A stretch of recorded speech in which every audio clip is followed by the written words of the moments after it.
The more parks I visit, the less I like Magic Kingdom, and this park didn't help that fact. Disneyland, aka the only Disney theme park Walt Disney actually stepped into before his passing, opened 69 years ago at the time of writing. Nice. In 1955, and is located in Anaheim, California, which is about an hour's drive from downtown LA. And I think that's close enough to be a viable trip if you're in Los Angeles. This is the theme park for a lot of people out there. The OG, the one and only, the big dog, the best park in the world to them. I'm on a mission to review every Disney and Universal theme park, and it only makes sense to finally review the one, since it seems online theme park discussion is always about California or Florida. Getting there is simple enough, as unlike Walt Disney World, which is basically its own mini state when you enter Disney World, and have to go from park to park via a mode of transport, Disneyland is actually just kind of there. From the outside, you can see rides like the Incredicoaster at Disney's California Adventure, as well as the back of what looks like Galaxy's Edge, the Star Wars land. It's somewhat understated in some ways. Like, if you enter Disneyland through the front entrance, the sign that welcomes you to Disneyland is so small compared to what I'm used to from the big, bombastic Disney. It's quaint, and I kind of like it in a weird way. However, as a tourist, you would have to find a way from the airport, probably LAX, to the parks. There is a bus that goes from downtown Los Angeles all the way to Disneyland. It's kind of incredible, as it's only $1 or $2 if I remember correctly. The only downsides there are you got to get to downtown LA first, and the bus takes over 2 hours from there alone. So yeah, if you can get a Lyft or Uber, or heck, rent a vehicle if you can. I considered it, but I didn't want to worry about parking, and also American roads scare me. Walking to the parks, past hotels such as the Pixar Hotel, is a painless experience. Plenty of signs everywhere, and it's obvious you're going in the right direction due to the views in front of you. You have to go through security to enter downtown Disney and by extension Disneyland, just warning you. It was pretty efficient, so thumbs up there. There's also plenty of stores and eateries as well as hotels around Disneyland, so if you want to just pay for the parks and save a bit of money, you can easily stay in a hotel nearby for a quite reduced fee comparatively. You can also leave the park during the day and get something to eat, then go back in. If anything, I'd say that's better. You get a break from the crowds and that kind of energy, recharge your batteries, and head back in when you're ready to hear little spoiled kids cry about not getting an overpriced hot dog. Now, it wouldn't be a Disney-themed experience if you didn't have to walk through shops before you actually get to the theme parks, the reason you are more than likely here. It's interesting, I have been to 3 Disney resorts as of now, and each of them have a different way of doing it. Walt Disney World, since it's pretty massive like I already mentioned, the shopping area is its own experience, away from the parks, called Disney Springs. Disneyland Paris has a downtown Disney, but if you arrive via the train station attached to the park, you can simply just skip it and get straight to the parks if you so desire. I like it this way the best. It's not out of the way, so you don't have to plan to check out the shopping and entertainment, but when I arrived at Disney Paris, I said to myself, parks first, then I'll check out the shopping. It was nice to have the option, instead of being forced to walk through the shopping area time and time again, weaving around the purposely built land to make you walk slowly and want to go into a shop or buy some food. We're stubborn people, get told to do something and you're less likely to do it. So yeah, downtown Disney is built like that, and it's quite the annoyance to walk through. However, it's not all bad. As you walk in and get past security, you may possibly pass some live music, which was always different, and it was a pleasure to walk by every time. There was a lot of construction when I visited, so warning there, which is also a weird theme with my videos. Always a lot of construction. But after that, there was an annoyingly well-themed Star Wars shop. Why annoyingly good? I just wish this effort just went into something else, but whatever. The stores seemed fine. A variety of Disney-themed shops that cover clothing, household items, shit you'll buy once and never touch again. You know, all the requirements of a vacation. I found it rather bland though.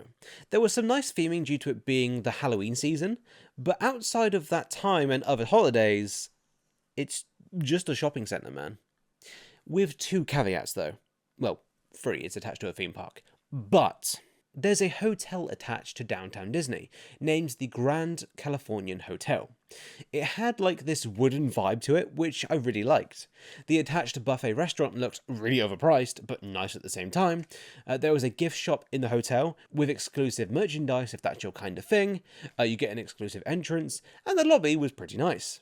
I will probably never stay here, but if you're planning on coming here once and once only, hell, why not? Seems alright. The rooms? Why would you want to know about the rooms in a hotel? Just look at the pretty lights on the ceiling while you swipe the credit card and hope it doesn't make that horrible sound only poor people know. It's quite traumatic, isn't it? Oh, and the second caveat is that if you get a taxi, the bus from downtown LA to Disneyland, take a bus from the parking lot near the theme park, or if you're staying on the west side of the park, you can enter through an entrance that skips downtown Disney altogether. So maybe just do one of those options so you can skip the extra few thousand steps. You will make them back. We have avoided spending money.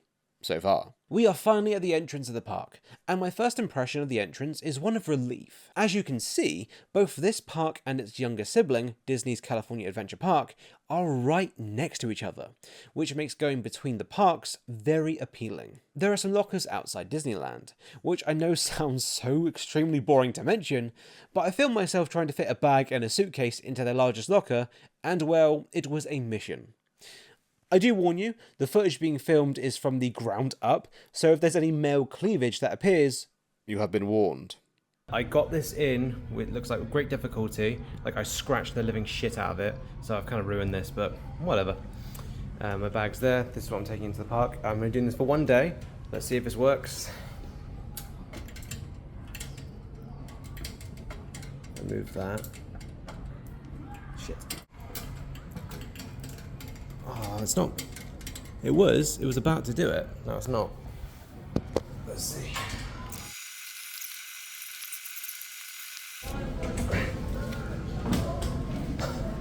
And if you care, it cost me $10 to rent the locker that day. I got in using a digital ticket, which I had to link via the Disneyland app.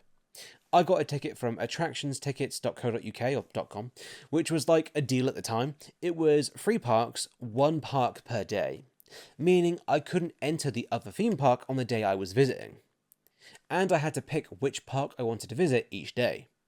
There is a park-to-park option, which allows you to come and go between the parks as much as you want, but I wanted to save some money on this occasion and went for the ticket type I did. I, of course, at points, wished I could jump from one park to another when I noticed a ride's time being low, but to be fair, by the time I would have finally made it to the park and made it to the ride, I'd have been too late. For reference, I went to Disneyland for 2 days and Disney's California Adventure Park for 1. We'll discuss the app more later, so for now, let's get inside and get reviewing. After getting the ticket scanned, the first thing I saw was a floral piece of art in the form of Mickey Mouse, as well as a Disneyland sign. The floral piece may be different on your arrival, but it was a nice first sight. It always has a queue, so have fun waiting for that, while I run to Space Mountain. I had some building work too, as seen from this photo, which you'll probably get to if you go at a less than busy time, which, considering how busy this park got later in the day when I was there, is a scary thing to say. We also pass under what is the station for the Disneyland Railroad, a train that goes around the park and stops at various locations. It also acts as a tour of the park, something I grew to actually enjoy after hesitating upon riding the Disneyland Railroad at Disneyland Paris, and afterwards commenting on how I really enjoyed the experience. I like how it offered a new way to look at the park you just visited, get excited for your day if it's the first thing you decide to ride, and finally it has a practical use by stopping at parts around the park, which made moving around the park a bit more enjoyable for those who wanted to take a load off their feet for a bit. Sadly, I was unable to ride it for this review, but basically take what I said above, and I'm sure it would apply here. I highly doubt there's too much you can do to improve upon or mess up a train. Here's where I find out you get mugged on the train or something. Could make for an immersive experience though. Walking under a bridge where the railroad runs above, and passing posters of lands and attractions in this park that I would 1000% buy, we find ourselves in Main Street, USA. Main Street in some form is the first thing you see when you first enter a Disney castle park by foot, meaning a Disney theme park whose main icon is Cinderella's castle, and is inspired by American towns at the turn of the century. I, of course, wasn't around at that time, but I do believe this desire to transport us back to this time period has worked well. The architecture, the music, the Dapper Dan's a cappella group, the staff's costumes around here, they all just scream old, you know? Funnily, anything Disney related kinda breaks the immersion, such as seeing a costumed character, or hearing music from a more modern Disney film such as Up. What I like about Main Street so much is the comforting feeling you get as you walk down it. It has this feeling that you're safe here, and it's pretty fun to see what the facades of the buildings actually home. Of course, it's pretty much always selling you something, but there are some nice attractions and Easter eggs to find if you're willing to look for them, which really help bring this land to life, and feel like it is the early third of the 1900s. Two that came to mind for me was a quaint theatre, which played multiple early Disney films such as Steamboat Willie when I was there. It had dark lighting, pretty great sound dampening, and was a nice way to escape the crowds for a second, if desired. The other thing I found was like finding an Easter egg in a game. It was really cool. I noticed a dentist called Painless Dentist off the beaten path of Main Street. Let's just say it was indeed painless for me, but I'm not so sure for our friend up there in the window.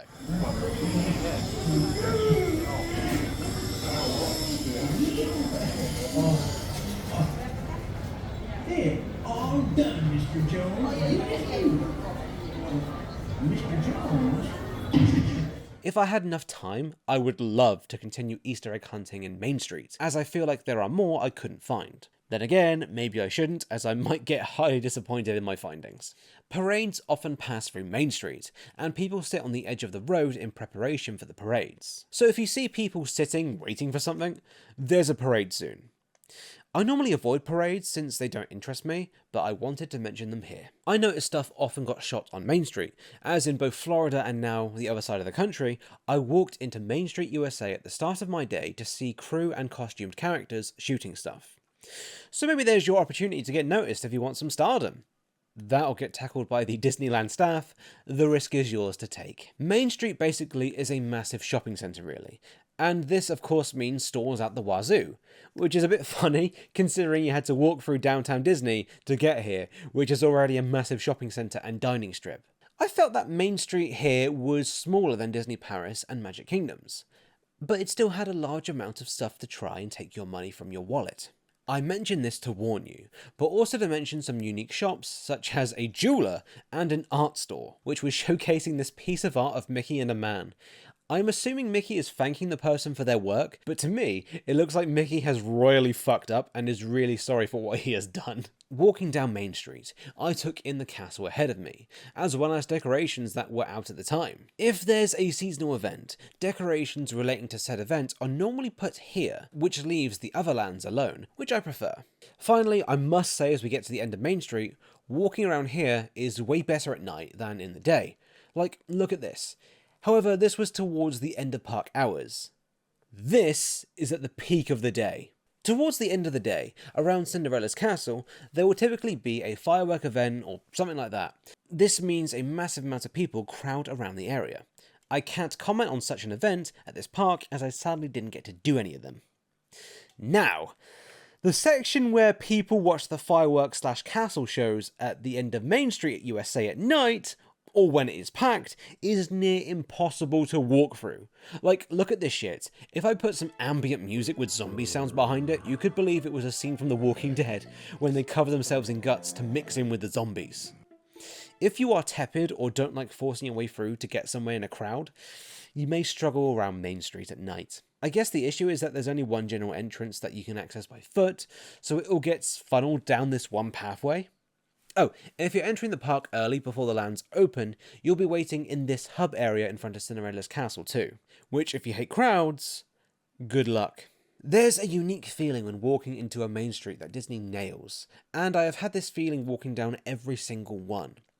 There are characters above you at opening, waving from the railroad queue, seeing the railroad in motion if you're there after opening, seeing that long stretch ahead of you as you enter Main Street towards Cinderella's castle, the variety of shops and sounds around you.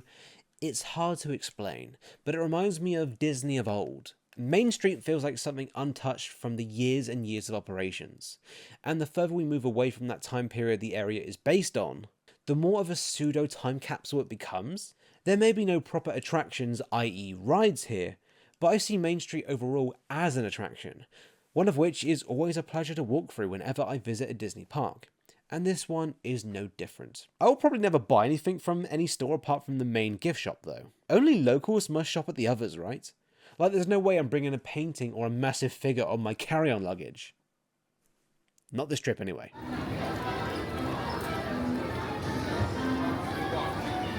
Before entering any further lands, let's discuss the park's icon, Cinderella Castle. Firstly, I love the compass out in front of the castle on the floor. I believe I saw this at Disney Paris 2 and Magic Kingdom, so I'm going to assume every castle park has this. Moving on to the visual design of the castle, there is a small body of water around the front of the castle, with fountains spraying... We'll take a guess. The castle, in one word, is quaint. I like it. I think so far Disney Paris is my favourite castle with those cute Minecraft looking trees around it, but I really like how almost understated this is. Disney theme parks are known for kind of showing their dicks in your face in an attempt to show you how impressive they are with their work, but you can almost tell this is once again from a bygone era with its visual design. It's not got overly contrasty colours, feels very space efficient, and unlike Magic Kingdom and Disneyland Paris, this castle is nowhere near as big on the inside too, which means there's not really much to explore. To me, that's a good thing. It means the castle is an icon, a visual attraction, but not a full-on attraction with a store and other gubbins. Now, this doesn't mean there isn't an attraction, we'll talk about that next, but I found that traffic flow was always consistent with this castle, with people coming in and out of Fantasyland. It was quite refreshing after the rest of the Disney parks and their castles. I think what helps with its design and traffic flow is the attraction based on the castle, Sleeping Beauty's castle, has its entrance inside Fantasyland, the land you walk through the castle to get to from Main Street. This just makes so much sense to me. Sure, it crowds up that area on a busy day, but the actual walkway, the thing that gets the most traffic, stays clearer than it would have otherwise, just making for a better guest experience. Touching on it quickly, Sleeping Beauty's castle retells the titular story through book pages and dioramas, which are viewable by windows. It's whatever. I'm sure it's meant to just eat people up during the day, and truthfully you could just walk through it to avoid crowds if you so wish. Don't know why you would, but you could, and when you're in the land of the free, you can do what you damn well please.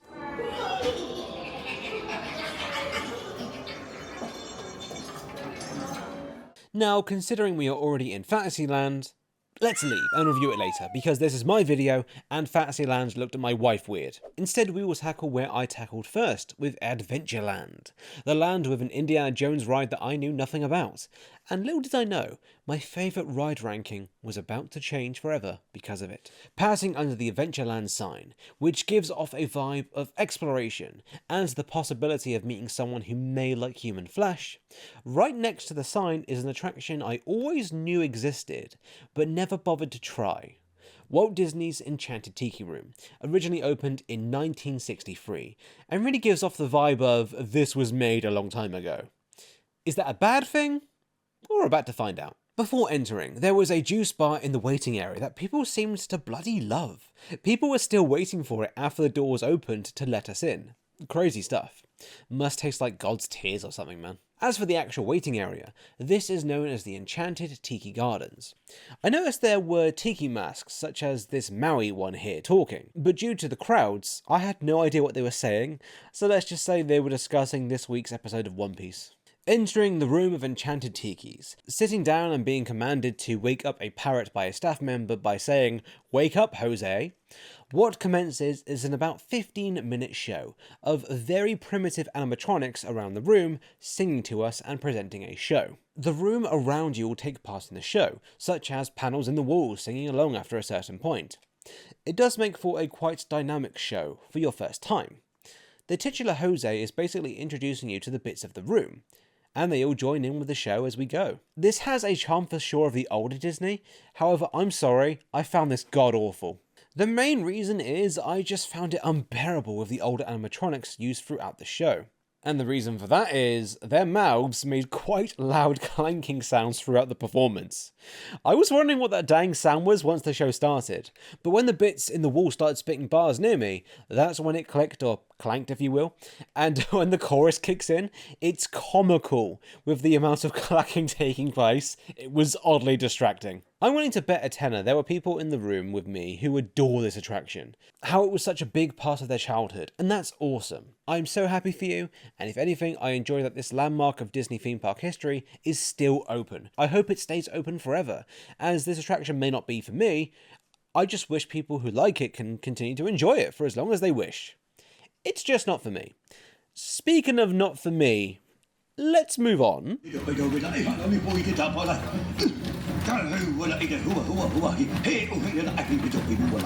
to the Jungle Cruise. Do you remember that there was a semi-recent feature film based on this ride starring Rock the Dwayne Johnson? Did any of you see it? I can't tell you a single thing about it. Scary how the marketing machine giveth and taketh away. Anyways, a very short walk into Adventureland, which, may I just say, it's quite basic, but I do like this older colour scheme and theming of Adventureland so far. We find ourselves outside of the Jungle Cruise. And no, this is not a big boat filled with adventurous OAPs, but instead an expedition into a jungle with a skipper who loves their puns and dad jokes.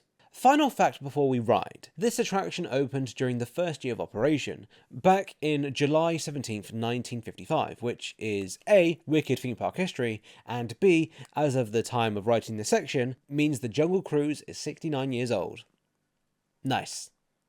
I made this joke already, and this joke won't work when I eventually record this section a year later, but it worked at the time I wrote this line originally, so it's staying in. Though tiny, I like the sign of the Jungle Cruise a lot. I don't know, man. You know when you just like something? That's terrible for a review when you're trying to detail every little thing, I know, but I have this desire to hang that sign up somewhere in my house, and if someone came over, they'd think it looked pretty nice without even knowing the context of it. I like to watch ride-throughs other than my own when writing, as I believe that I have always missed something, and watching this walkthrough by animatronic duo, I can't believe I never noticed that there's a poster which basically details, to you, the route you're about to go on. That's just proof I was rushing to get to the ride, which in fairness, the queue doesn't have much going for it. Props that give you the vibe of an expedition litter the queue. Meanwhile, paintings and posters cover the walls, and I swear to God, where can you buy prints of the posters seen at Disney parks for goodness sake? Look at this print, it's so simple yet so cool, I want it. I think it would take about 30 seconds from entering the queue to getting on the ride if you didn't have anyone in front of you. So it's not a bad idea to jump on this ride when the queue times are low, as otherwise you'll just be standing outside the line, I think. And that's never fun. Now, did I find the ride fun? Not really, no. The ride takes you on a tour of what I would guess are Amazonian rivers via a boat where yourself and a group of other human life forms get told dad jokes, cringy puns, and have jokes about Disney theme parks by a team member acting as a skipper as you flow on past old-looking animatronics. I personally didn't feel the charm. The setup and punchline is normally the skipper will introduce an animal or a set piece, then make a reference to like their old high school or ex-boyfriend, and it's quite painful when a joke is delivered and then no one makes a noise. I feel bad for the skipper, I feel bad for us, I don't know. I feel in 2025 this kind of writing just misses the mark. I will say though, it must be fun. You got like a set script you gotta follow, I am sure, but outside of that you get room to improvise. So if any of the skippers are wannabe actors or even comedians, that's a good way to practice your craft and get better at improv. I am talking shit here, but there is a story to be seen. Basically it starts out as a simple river tour, seeing animals such as snakes, elephants and alligators? Crocodiles? I'd assume gators, but I have no idea. I do like how the first animal you see, though, are snakes, and they're, to me, looking at attention, ready to attack if we start something. I do like this as a piece of visual storytelling. You're at your first animal, and it's already obvious that this trip is not going to go smoothly for someone. Later on, we see some gorillas having fun at a campsite, including one with a piece. Luckily, he hasn't discovered bullet time yet, so he misses us and we move on. After that, we see a poor monkey trying to reach some bananas. Like, look at him. His one purpose in life is to grab those bananas, and he is unable to, possibly due to the fear of what's in the water. God bless you, monkey. God bless you. After some uneventful events, children get to learn about the circle of life, in a pretty messed up way, as zebras, giraffes, and I believe wildebeests just flipping stand there as they watch a zebra getting eaten by a pack of lions. I mean, it's implied the lions aren't moving at all. Then, in what is a quite funny reveal, we see who I presume are the owners of the previous tent we saw on a tree trying to climb away from a rhino and hyenas. If it wasn't obvious, whatever expedition they were on, it has not ended well. Next we saw hippos, and then gorillas mucking about on a boat. That's someone else's property. They'll be hearing from a lawyer. Oh, and there's a boat pretty much sunk completely. Oh dear. An unintended joke I do love is that the last thing you see is we pass Trader Sam's gift shop. Now this is funny to me, as if you didn't know, Disney pretty much popularised the exit through the gift shop thing at theme parks. So if that's been in there since day one, it's a possible, unintended, hilarious joke on capitalism. If not, I don't know, man. The monkey found some jewels. What do you want from me? I got stuck on my ride, and it's quite funny. You can almost see the team member I had enter "I have to fill time" mode. But in my case, we were stuck in a section with not much to look at, so God bless the woman on my boat. She was doing whatever she could. She was against the ropes in the final round with a minute to spare, and by the time we were allowed to move again, she had gone the distance. What is interesting though, and I've noticed this with the free versions of Jungle Cruise that I have now ridden around the Western world, there's always queues at the end, and I'm surprised that during testing this was never ironed out. It's not like a log flume ride though, where you're stuck and then you get rammed from behind, as the skipper, I believe, does have some control over the boat. Basically, if it goes forward or back, as the wheel they have, at least from what I could see, does nothing. So at least there's that. I did find a fun fact during my research. During the conception of this ride, actual animals were wanted instead of the animatronics. But the idea wasn't rejected due to animal rights violations. No, it's because they discovered the animals would just sleep during the day. I feel if anything that would make the ride funnier. The skipper talks a big game about the next thing you're about to see. You turn the corner, then the tiger or whatever is just sleeping or scratching his ass or something. Nature is a beautiful thing. Overall, the Jungle Cruise is simply not for me. I can see rewriting it can be fun, to see what the skipper pulls out of the pun book this time, and I do like that the conflict wasn't really about you're just watching bad stuff happen, but I think I'd rather just sit down for 10 minutes instead of riding this to get some energy back. Unless it was a walk-on as the Jungle Cruise, it just wasn't for me, and I don't think it ever will be. Which makes me wonder even more how bland that movie adaptation was. Maybe one day. Okay, so don't be alarmed, but we are driving ourselves right into a hippo pool. Oh man, I hope they don't charge our boat, because they only take cash. Okay, I think I have an idea how to scare them away. Let me try to scare them off. I love you! Let's get married! Walking down the path outside Jungle Cruise briefly, we find our next point of interest. Adventureland Treehouse, inspired by the Swiss Family Robinson movie that was released in 1960, based on an 1812 novel. I believe this is actually called the Swiss Family Robinson Treehouse at Magic Kingdom, and to be honest, I feel just calling it the Adventureland Treehouse was a way better decision, as I highly doubt you know what it is unless it is in regards to references seen through popular culture. For smaller side, there was a Swiss Family Robinson game made for the Apple II and Commodore 64, which released in 1984, and whenever I see gameplay like this, I just think, imagine showing someone who only knew of this kind of game, like Doom Eternal or something. I wonder how they would react. This attraction in its original form opened in 1962 and became themed to Tarzan in 1999 and remained that way until it closed in 2021 for a 2023 reopening of the version before us. So despite the classical feel of this attraction, it's somewhat new. Go figure. The visuals from the outside of the treehouse are pretty good in my opinion. Even if you don't bother to go through the attraction, it still fits into the land's theming well, and serves as nice eye candy to give passerbyers a, that looks cool, moment. There's some light, calm music playing too, but I couldn't tell you what it is. Music from the original Swiss Family film? I don't know. This is a walkthrough attraction, so you can come and go as you please, which some people did for sure, as there were people crossing streams often. Walking into the attraction, there's a small sign giving you backstory, indicating that this is the Family of Five's treehouse they made in said movie. That's nice and all, but you're lying. I know you didn't build this and you can't fool me, fictional person on a plaque. I must say, things start strong, with Jane the Emu, a powerful icon for the bird community, but I don't have much else to say after that. Walkthrough attractions don't do much for me. I feel nowadays you'd see this effort put into a queue of a big attraction instead of it being its own thing. You don't get much of a view, although climbing up the stairs I did appreciate the attention to detail with these roofs. Like 90% of people aren't going to notice if the top of these buildings in the next land weren't done right. But they were, and I'm thankful for that. Plus, you are surrounded by trees from one angle, which does give some immersion. But that's neither here nor there, really. But yeah, due to this land being so small, and the park overall, of course being big, but not as big as the other castle parks, means the view you get from the treehouse is a bit sucky, really. I don't have any notes about the attraction itself, as it is a sign of when it was created, and offers a great diversion for those that are interested. My only real note is to have a designated entrance and exit sign, as I believe I went through the entrance, because I doubt you'd give the backstory at the end of the attraction, but people were just going in the other way anyways, and I really don't blame them, as they might not have known any better. Overall, I feel the best thing about Adventureland Treehouse is the initial impression outside of the attraction, as well as looking sort of nice at night. Yeah, just have a look at it, think it's cool, and move on. To the final attraction in this land, one I knew not a single thing about. This is the reason I went to Adventureland before any other land in this park. Indiana Jones Adventure, Temple of the Forbidden Eye. Opening in March 1995, this ride has always had me curious, as I was unaware of Indiana Jones having a theme park presence at all before going to Disneyland Paris. Then discovering there's 2 rides both in California and Japan got me mighty curious considering the source material.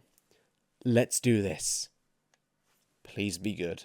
Although the sign for the attraction is small, I kinda like that. It makes you feel like you've seen a signpost from a previous explorer who was wanting to warn you of what is ahead, and I love that. I'd hang this shit in my house if they sold it. Sure, the big temple in front of you and the theme park gubbins ruins the immersion, but I like making my own fun when I can. Also, in my Disneyland Paris review, I said this: the queue's theming isn't bad, it just left a bit to be desired. Although, then again, without actually entering a tomb or something, I'm not sure how you can make Indiana Jones feel cool, you know?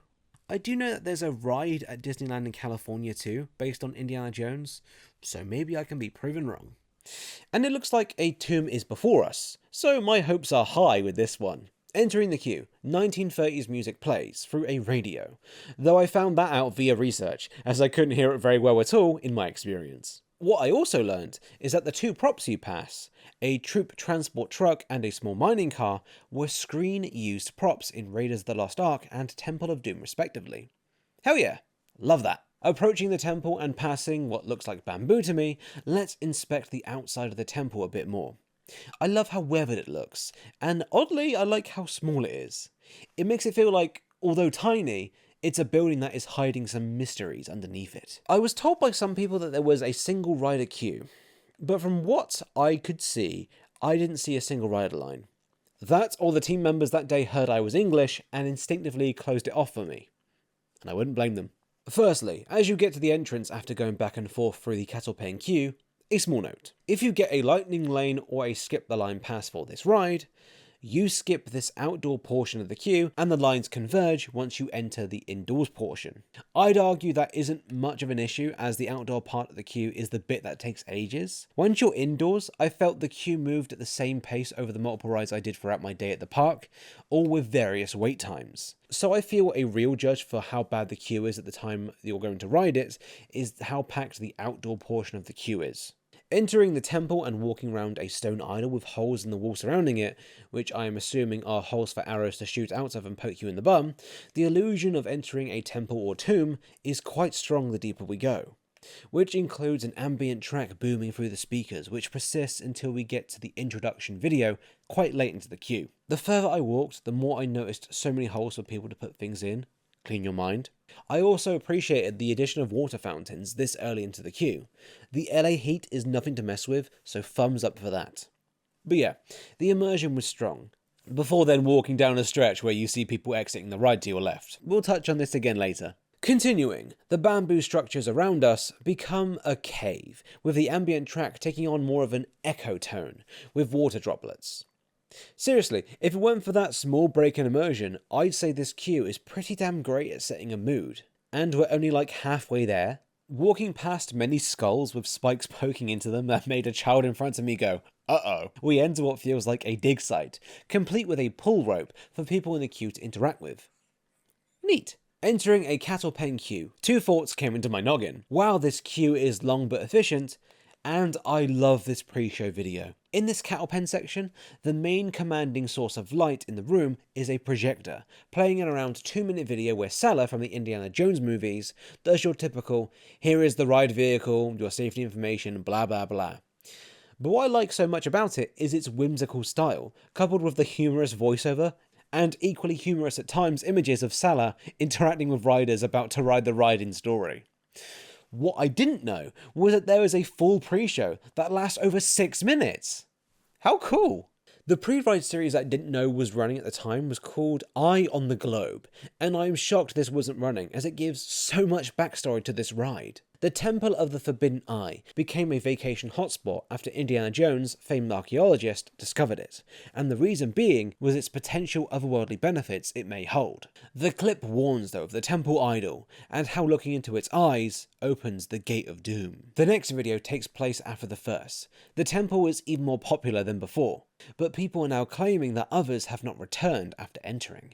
The news reaches Indiana Jones, who is shot in a way so we don't get a clear view of his face. I wonder why. After a week, Indiana Jones has still not been seen after entering.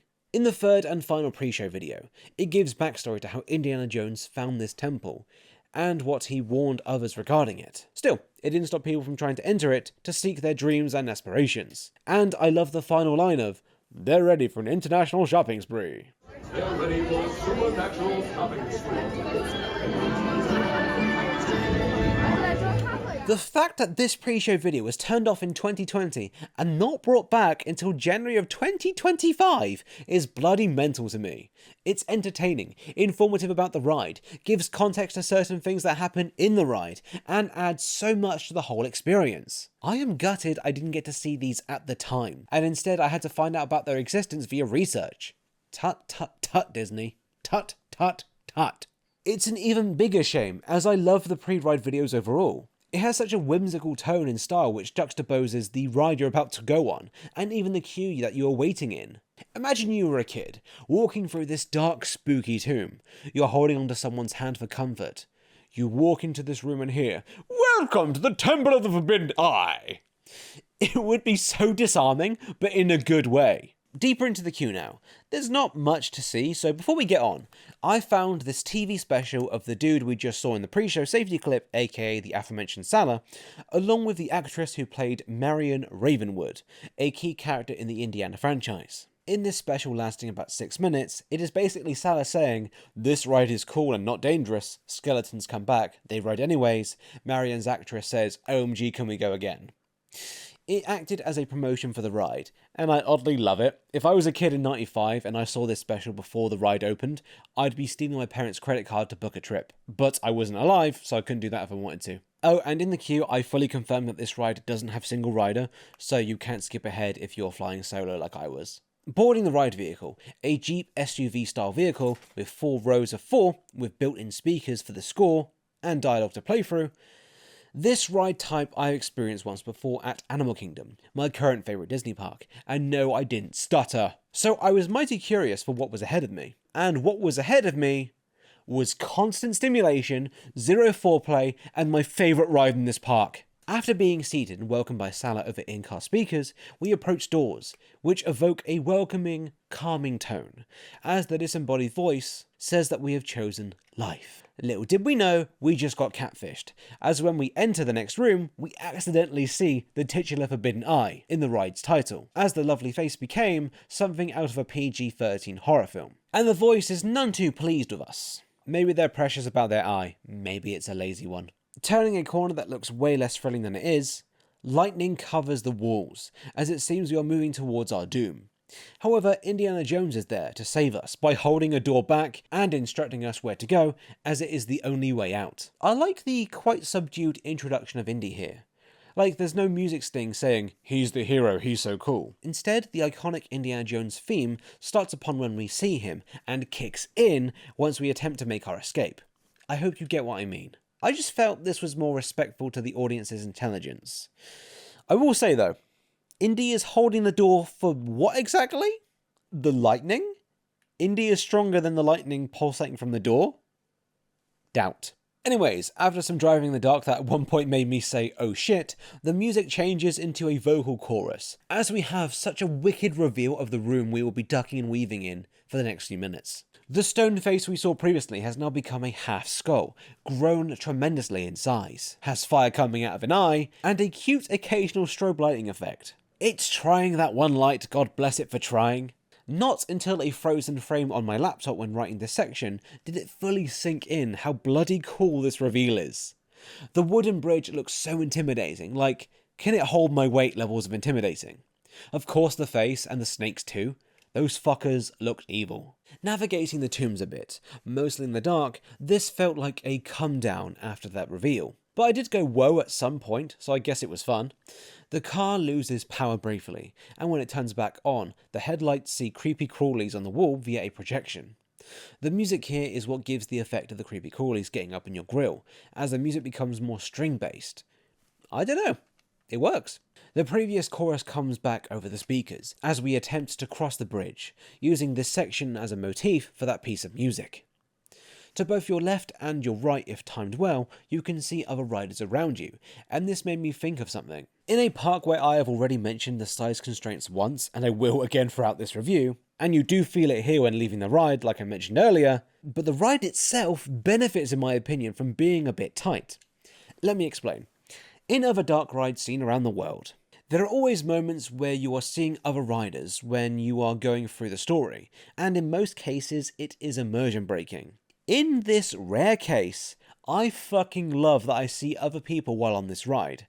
You see people ahead, they know the way out, let's follow them. You see people behind you entering the tomb, good luck mate, you're gonna need it. It's a bit of diegetic storytelling, that though simple, and perhaps is me reaching, I really liked it in this case. Moving on past some snakes printed on the walls before seeing an animatronic one up in our face, not Indiana Jones over the speakers says that we are on our own due to his fear of snakes.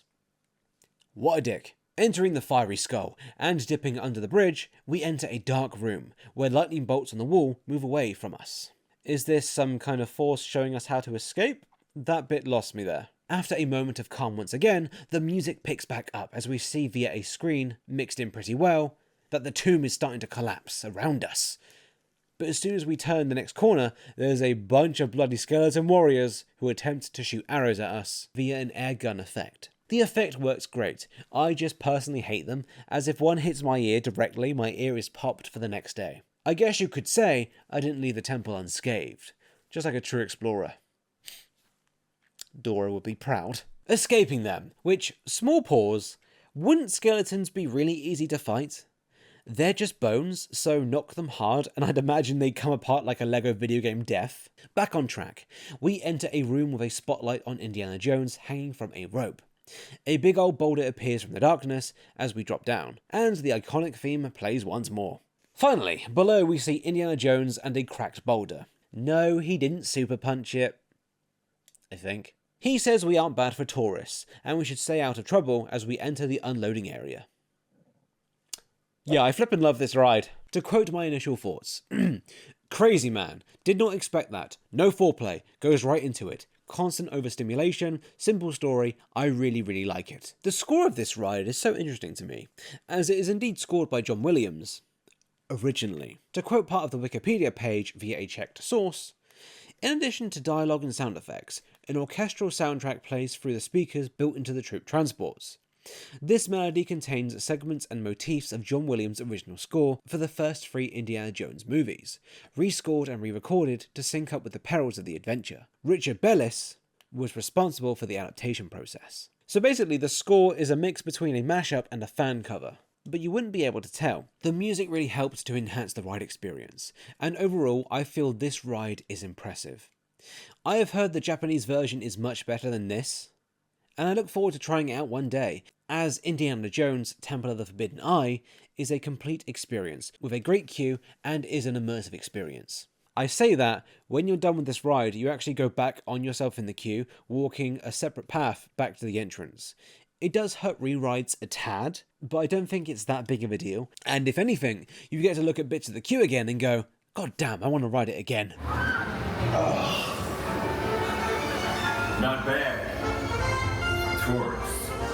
Now, stay out of trouble, will you? Adventureland overall was packed with things to do. But I will say the land felt congested at times, and returning in the evening made it basically unwalkable. I also noticed a lack of music. I could be wrong, but when I referenced all of my footage, I don't believe I heard any. At least, not filling out the land. Perhaps this is because the land is so small, so instead of filling the area with sound and creating sound bleed, the musical focus was placed within the attractions. Considering I didn't care for the Jungle Cruise, Treehouse, the Tiki Room, and I never eat or shop at any theme parks, this might as well just be an Indiana Jones land for me. Seriously though, I am dreading riding Jungle Cruise in different languages around the world, as I am already doing a courtesy smile every time they tell a joke, so I don't look heartless. I am now going to have to do a double courtesy smile, so that I don't convey, I don't get what you are saying, but I bet it wasn't funny, but I don't want to look like a cock. Leaving Adventureland, you instantly find yourself in a weird minor middle area, where you can either go left into a land named New Orleans Square, or right to Frontierland. But the big lagoon in front of you is part of Frontierland? I don't know, theming cohesion isn't the strongest here, but then again, I know that there is Star Wars Galaxy's Edge later on, which is the newest land with effort made into immersion. So I will chalk this down to Disneyland being old and the mistakes have not been made yet to learn from in terms of immersion. I'd say let's move on to New Orleans Square, backtrack to Frontierland, and then we'll head forward once more to the land ahead of New Orleans Square. Are you ready? This is pre-recorded, mate. New Orleans Square, though tiny, does have 4 key points of interest. 2 attractions, Pirates of the Caribbean and the Haunted Mansion, a stop on the Disneyland Railroad, the train that takes you around the park that we saw when we first entered the park, and finally a row of eateries. The eateries are all combined together pretty much in this tiny little area, and I like the colour palette of the land, even if it means that the Pirates of the Caribbean has to look a bit off considering the plot. More on that shortly. I can't comment on the quality of the food, but the vibes look pretty good, particularly in the Blue Bayou restaurant, and at night this area looks quite pretty. I don't remember any music playing here either, but I'm sure that there's some playing in the restaurants, and I'm also not the best narrator at this point. I went to Disneyland a year ago. Holy crap, time flies. Right, Pirates of the Caribbean, a Disney staple at the castle parks, and let's compare the exterior of this ride at this park versus Disneyland Paris. Totally different vibes. However, I can't say I dislike the exterior. Sure, this is probably cope, but if you were a new rider, you would possibly be entering the queue, wondering what this ride even is, and as you get deeper into the queue, it all starts to make sense. Speaking of said queue, I won't mention the size limits, but I guess I just did. Yeah, this has next to no queue once you get past the back and forthing you do outside of the ride's indoor entrance.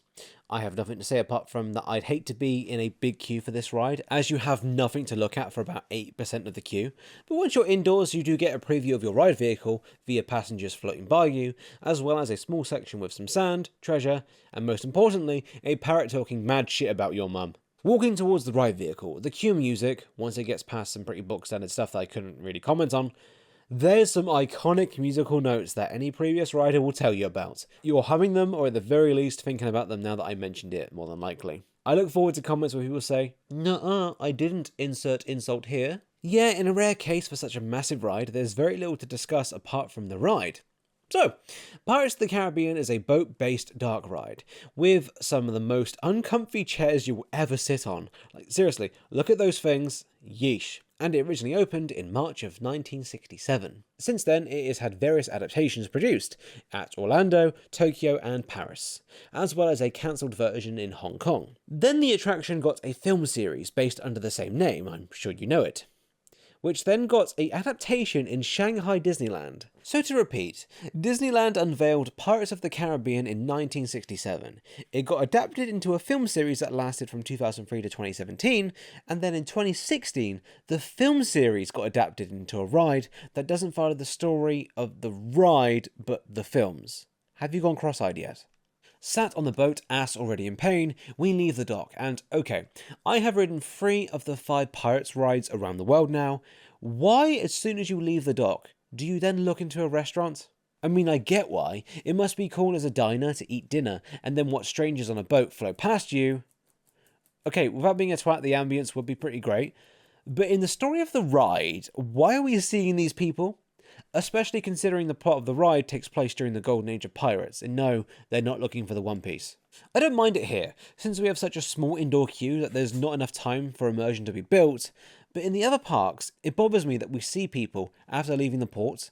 Maybe in canon these people are rich, fancy types watching us pirates float away to our doom. Considering the price of Disney food, maybe they are all rich, and what I said was rather apt.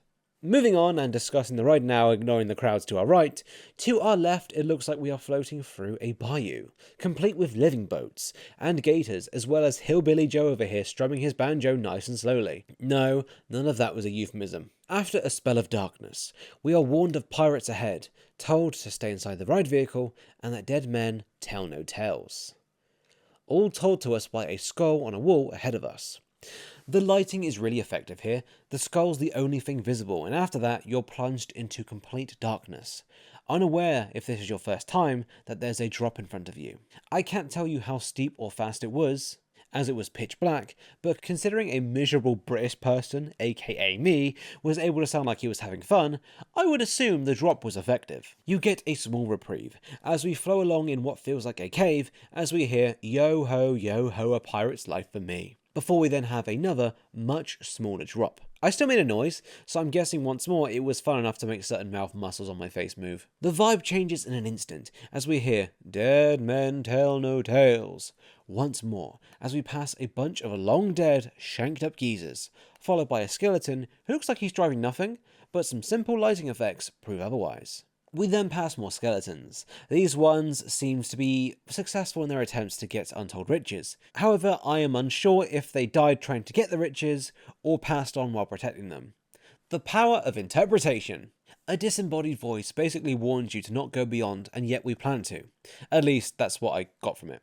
And then we flow into what looks like a battle between pirates and possibly a city's protection force. Flowing into said city unveils the fact that this city is beyond fucked, as pirates have overran the city, trying to find Jack Sparrow, a pirate who we have not met yet, but seems to be important. I hear people re-ride this ride all the time all over the world, and in my opinion it is because of this section. There is so much to take in and digest every time you pass through. Things such as the multiple places that Jack Sparrow is hiding around the scene, such as around the corner from a group of people waterboarding a dude in a well, and in a barrel right next to another dude. I always equally loved and felt sorry for the woman chasing a pirate in a circle. She's never getting what he's holding, no matter how much she tries. And is that just a goat chilling on top of a wall in the second group of pirates?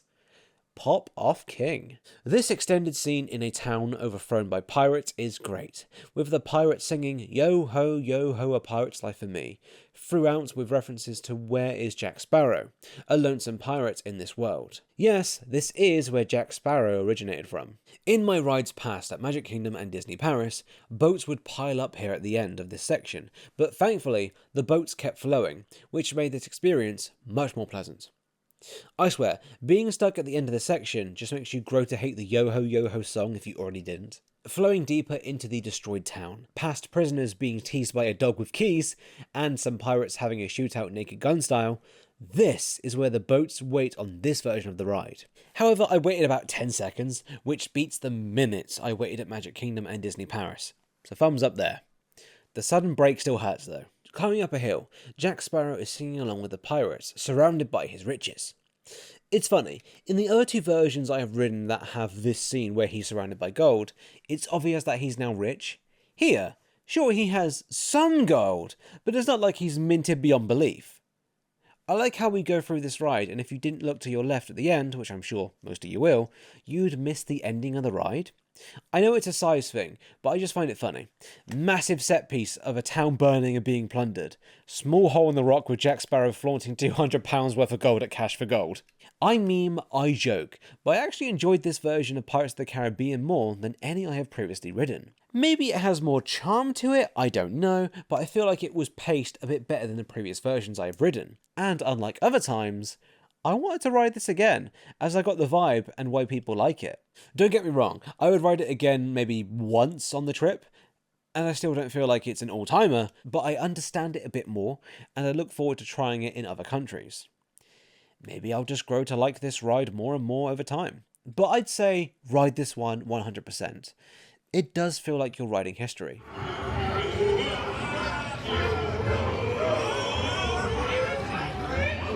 Moving up the street, we have the Haunted Mansion, another iconic Disney attraction, loved for its story by fans and the fact that it can eat thousands of people an hour by the staff. Haunted Mansion, instead of its normal story of the undead, which you can pretty much see the same story in Phantom Manor at Disney Paris via my review, instead had a holiday overlay named Haunted Mansion Holiday, which is inspired by Tim Burton's The Nightmare Before Christmas. But this ride, when I was there, was only accessible via a virtual queue in the Disneyland app. I saw no other way to do this, so a staff member can't help you on this one. As the Diablo Immortal guy said, you guys have phones, don't you? What this means is that if you fail to get a spot in the queue throughout the day, you won't be able to ride. This can be quite sucky for rides that are brand new or don't have a very high capacity for guests, but luckily it's not that big of a problem for a dark ride like the Haunted Mansion. How it works is you open the Disneyland app, scroll down to the virtual queue option, click to join, and it will give you a group number.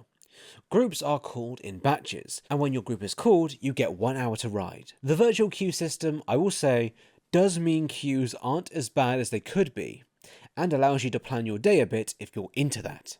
But it does remove the chance to spontaneously ride the ride if you wish to. Once you get your time, you get a QR code, and then you scan it upon entering the queue, the same as you do a lightning lane, which is the skip the line pass we'll discuss near the end of the review. And also on the bright side, throughout the rest of the year, this virtual queue bollocks doesn't happen with this ride. Entering the queue, the outdoor portion is tiny, but there is a horse and carriage with the horse reins being made in a way to pretend it's floating. Like, that's cute. Come on. I do love the exterior of the Haunted Mansion show building.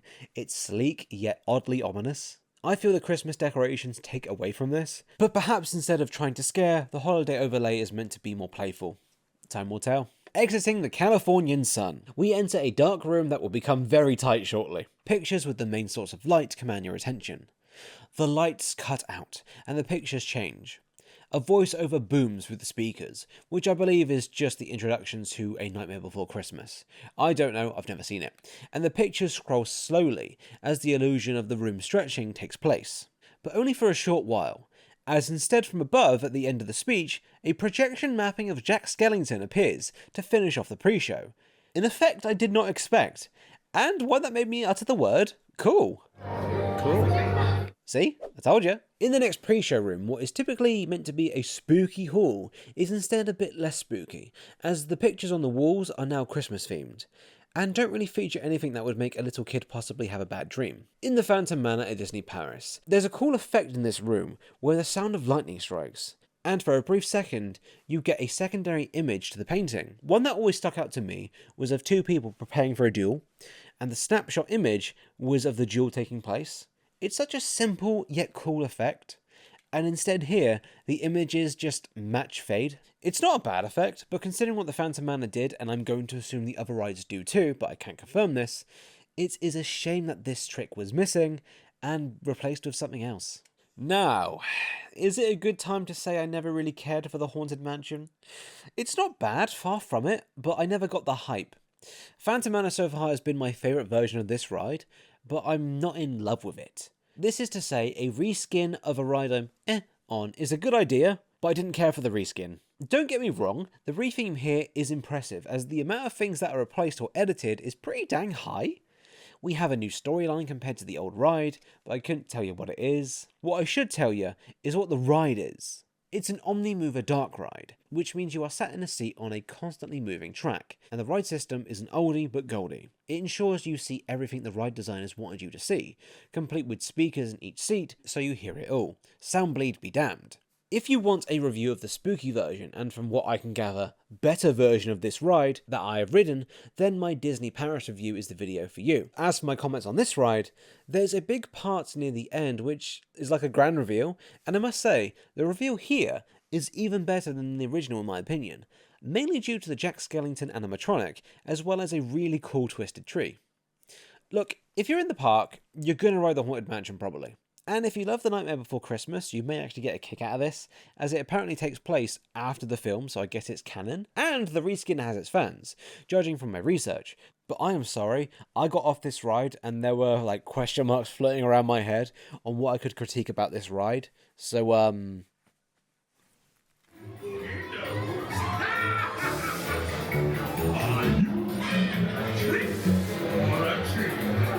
Leaving New Orleans Square behind us, we enter formerly Critter Country, now named Bayou Country.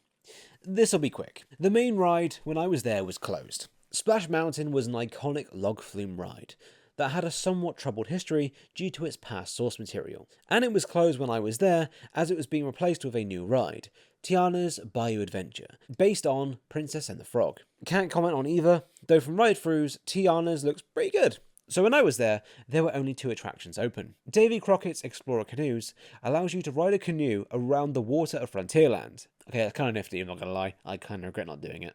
As I just kind of said, these are part of Frontierland, but considering we are already here, it makes sense just to talk about them now. There was also a remote island you could explore too in the middle of the water. How cool, once again. While we're here, there was also a lagoon show that took place at night while I was there. I couldn't tell what it was about, but from my few seconds of footage, I think it was themed to Disney villains. Though tiny, Critter Country does have like an outback wooden style to it, and it's quite nice to walk through at night. Like, here's me walking by the only eatery in the land, a barbecue place named after a bear who seems a bit too keen on eating the sign. It really is tiny, but I bet Tiana is like the perfect key icon for this land. So let's move on and discuss the only other attraction here that's nestled away in the corner. Seriously, with the construction walls up, I had no idea it was open. This did lead to smaller waits, so at least there's that. The wooden theming continues as we enter the queue for the Adventures of Winnie the Pooh. And this ride was made pre-copyright ending, so no, Winnie the Pooh is not a mass murderer here, sorry. Look at these ride vehicles for this dark ride. It's a thing of honey. It's so damn cute. The ride itself is a dark ride, where Winnie the Pooh dreams about honey, and then gets some thanks to his friends for his birthday. What more do you want? It's got that older style of dark ride that Disney has used in the past on things like Snow White. Vivid colours, sets that look like 2D cartoons made in 3D, and there's always one room that looks like a fever dream. In many ways, this dark ride feels like a classic, and like most classic dark rides from this era, I ride it, get off, and I feel like my life has not changed at all.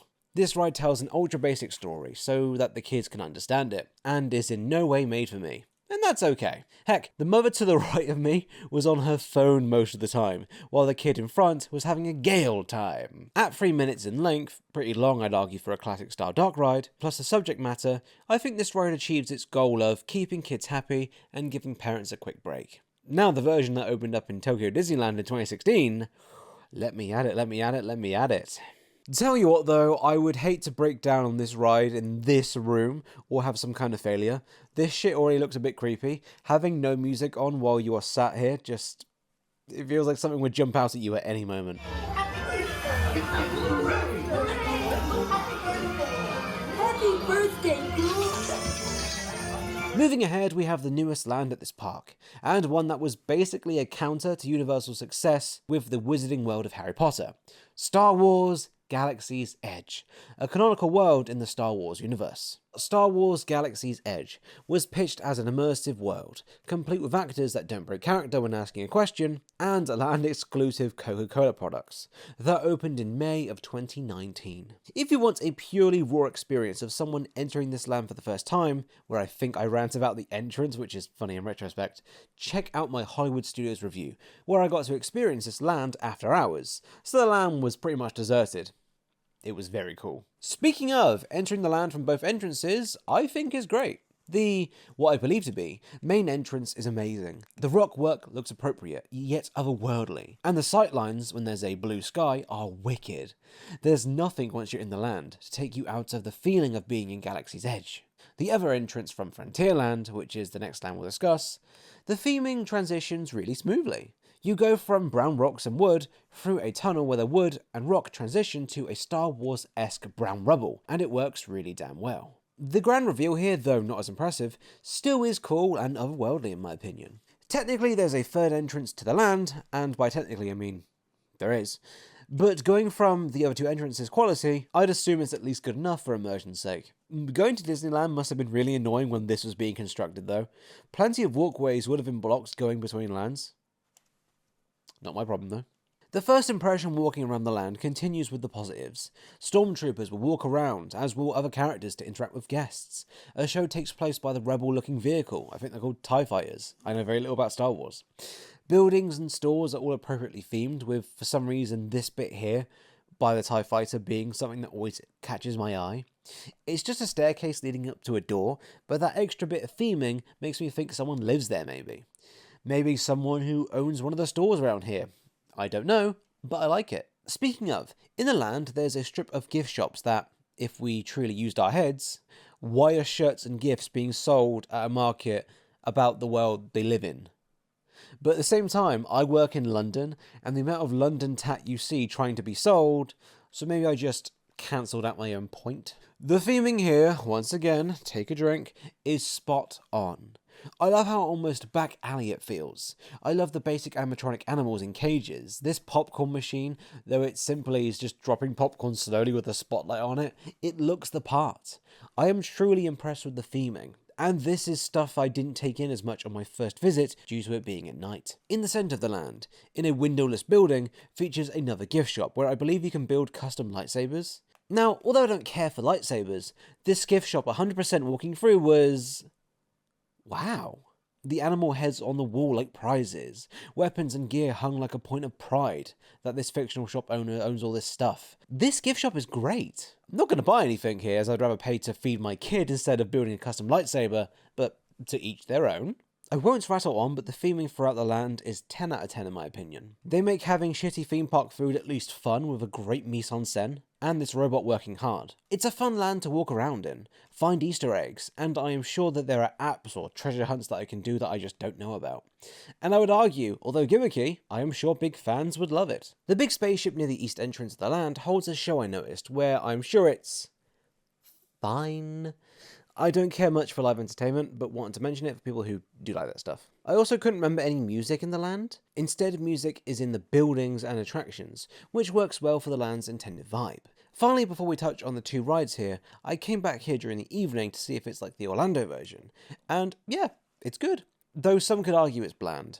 It's mainly yellow lighting with blue accents. But I think it's rather good personally. It feels like a city when it's gone to sleep. Speaking of blue lighting, there's a massive rocky area covered in set light.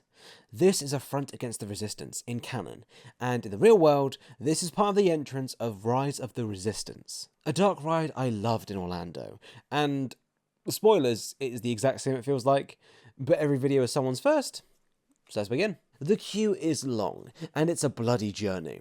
As entrances go, I like how understated it is. Sure, you know it's a queue thanks to the standby and lightning lane signs, but if you weren't fully switched on or very tired, you may not have even noticed the ride's entrance. After entering the queue, you will find yourself walking for a while as you twist around rocky walls, lockers, holding Star Wars looking weaponry, and lots of boxes. It's hard to get excited at boxes, unless I was being told I was going to the box factory.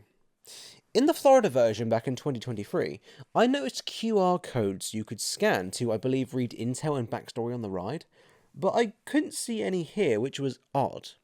Also, if memory serves correct, there's water fountains in the queue. Thumbs up, LA do be hot. I think it got to 42 degrees centigrade when I went to Six Flags, but that's another video. Shambling like zombies until we are allowed to look at something other than boxes, we find ourselves in a room holding the first pre-show. A BB-8, this ball mofo, rolls out, the woman from that cutscene from the In-Betweeners 2 movie appears via a cool hologram effect, and a geezer and I think a geezer appear on a screen. Basically, we are recruits for the Resistance, the good people who want to stop the bad people, the First Order, and we are told to board a vehicle to meet up with someone. Let's assume their name is Fred. I'm simplifying things, but this pre-show is to give context as to why you are here, split up the crowds, and to set up the next scene. That of which is rather cool. We leave the room and board an aircraft that is being piloted by the alien whose gender I assumed. Not only that, they are here in the form of an animatronic, and it is a wonderful surprise the first time you see it. It's proper cool. The spacecraft too, from the exterior to the interior, is so cool. From here you're going to be fully immersed in the experience, and this queue is an experience. Our escort doesn't go well, and we are attacked by TIE fighters. We fail and instead are forced to leave the aircraft. The reveal, once again, is awesome. Except, I'd argue it doesn't lose its luster. In this room is a massive line of stormtroopers, what feels like really tall ceilings, and a big screen showing space behind the stormtroopers. This room rocks, plus you get to see the other side of the vehicle you were just in. Also you get close up to a TIE fighter, but it's red this time. I wanna touch it. Walking deeper into the Empire base, walls grey and sterile with black accents and red lighting, we are split up into groups and told to wait.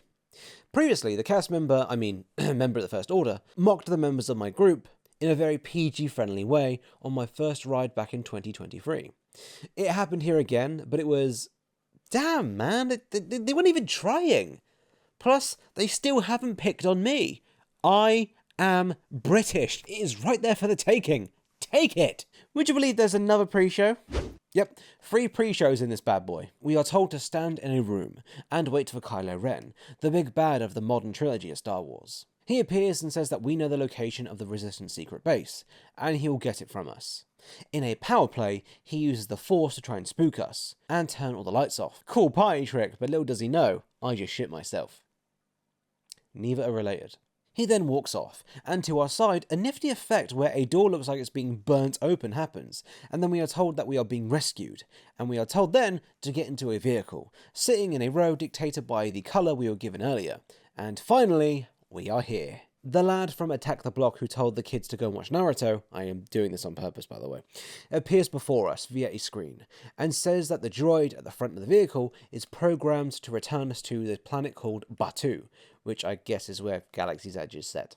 We also have the driver of the ship we were in during the second pre-show over the speakers of the ride vehicle, guiding us through our journey. Let's do this. Full spoilers ahead, and the first time riding this is a special one, so warning. Leaving the loading area, we enter a wide room where we meet other escapees, showcasing for first-time riders the ride system on display. This ride is a trackless dark ride, meaning that it, doesn't follow a track.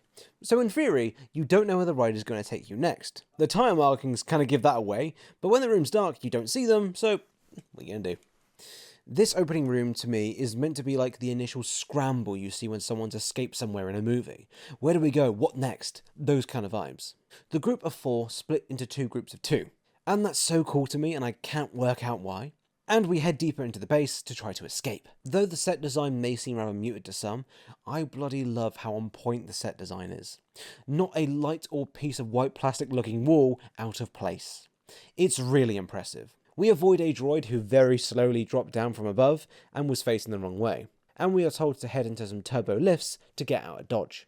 We are about to leave, but 2 stormtroopers notice us, and the chase is on. We back away as they, of course, miss, and the scenery around us reacts to this gunfire. Only watching the footage back is it somewhat obvious that the areas they shoot at react, but in the heat of the moment, not a chance. Due to the staging of the scene, there's a slim chance you're looking to your side. But now you're going to be a contrarian and do it, aren't you? Small note, the way the screens blend into the scenes, wonderful stuff. It's obvious it's a screen due to the bright vivid nature of the screens, but it doesn't distract at all. We dodge more bullets and enter another room and holy shit, is that 2 8080s? We are exactly 1 minute into this 4.5 minute ride and this shit is crazy. What a cool reveal. No notes, holy crap that's cool. The sheer scale impresses, even if you don't know what the hell it is. We attempt to leave once more, but are stopped. But we have backup, as Finn, the dude I mentioned who likes Naruto, is here in the form of an animatronic, and he's here to cover our asses. More blaster fire covers the area, as parts of the AT-AT's feet get damaged in the crossfire. We back up, then go up? Okay, we're going up a level now. Okay, this is happening. I love this touch too of when we reach the peak of the lift, inside the 8080 are people, screen, that notice us. And it continues the chase feeling. We flee, we have a moment of reprieve including a mirror selfie, and then approach Kylo Ren and his goon from behind. Kylo demands the ship's shields be turned on, because the cavalry have come to raise hell. They are made aware that we have escaped. Kylo commends our bravery, but says it is hopeless. In the next room, we enter a lift and Kylo via a screen superhero lands, and starts walking menacingly towards us. The lift door slams shut on him, but he doesn't much care for doors and attempts to cut through the goddamn ceiling. Such a cool effect. Next room, on our right is a view out into space, where we are witnessing aerial combat take place. In front of us, girt massive cannons. This ride rocks, man. After stopping to admire the view, we press on, but the carnage that's taken place has really taken a toll on this ship, and we have to get out. At this point, the music kicks up to a peak, playing a remix of the Star Wars theme. I forgot to mention, there's a score throughout the ride, and although nothing was anything I'd listen to in my spare time, it did its job and really enhanced certain scenes, such as the AT-AT reveal. Finn decrees the ship is going to blow, and we have to abandon ship. But Kylo joins the fray, using the Force to turn us around, and he demands, once again, for the location of the base.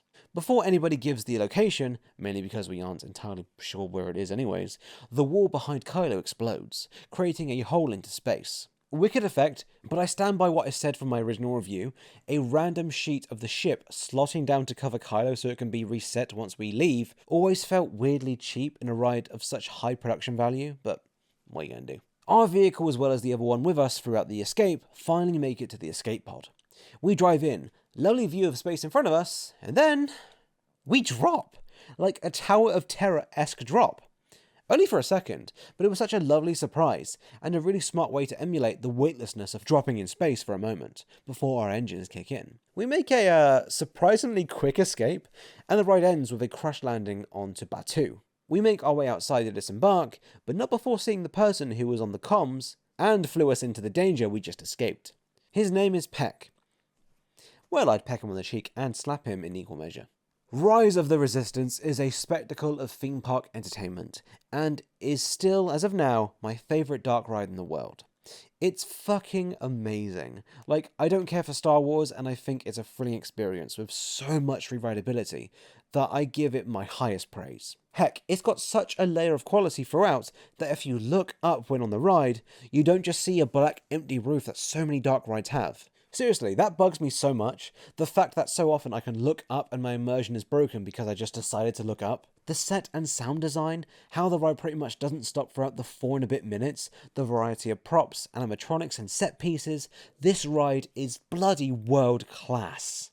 And the little touches like the blast of fire affecting the world around you, the lighting above your head to reflect the aircraft's fighting, the creative use of the trackless dark ride to keep the first time riders guessing. I have so little negative to say that it shocks even a miserable bastard like me. The queue in and of itself is an experience, and is worth doing this ride for that alone. Quality of the actual ride aside. But it is very long. A single rider line was being tested at Walt Disney World for this ride when I was at Disneyland, and I think it's still there as of now, and I feel it'd be great for Disneyland too.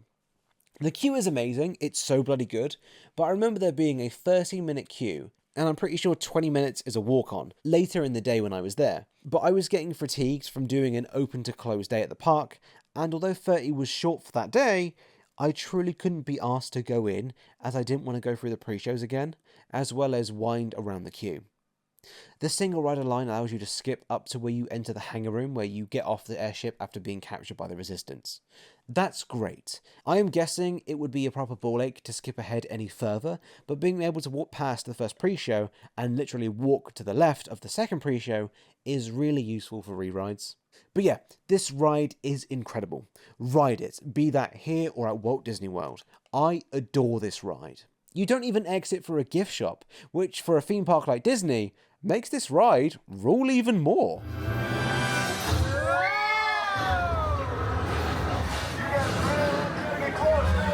Heading back deeper into Galaxy's Edge, we go from a subdued entrance with Rise of the Resistance to a rather bombastic and showy entrance.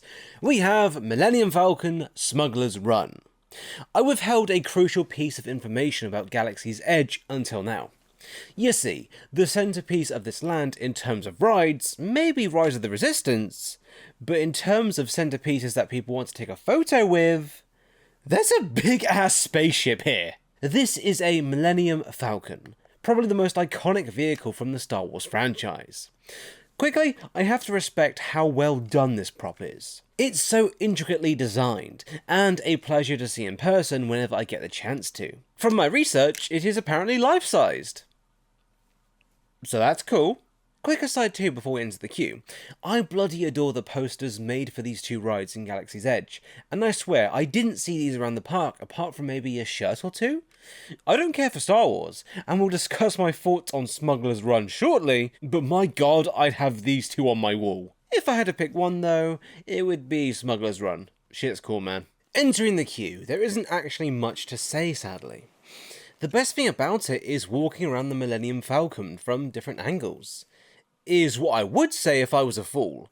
You see, after the initial queue, you enter a waiting room. Said waiting room is the internals of the Falcon itself. I'm going to try to not say Millennium Falcon as much as I can, as my ass is struggling to say it. Oh shit, I skipped over the pre-show before the Falcon. This alien dude's name is Hondo Anaka, and he's enlisted us to do free labour for him, and our reward is the chance to pilot half of a function of the Falcon.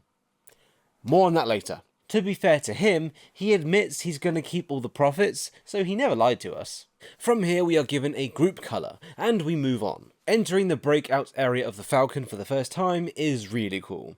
It's supremely well designed on the inside, with so many nods to the films people I am sure love.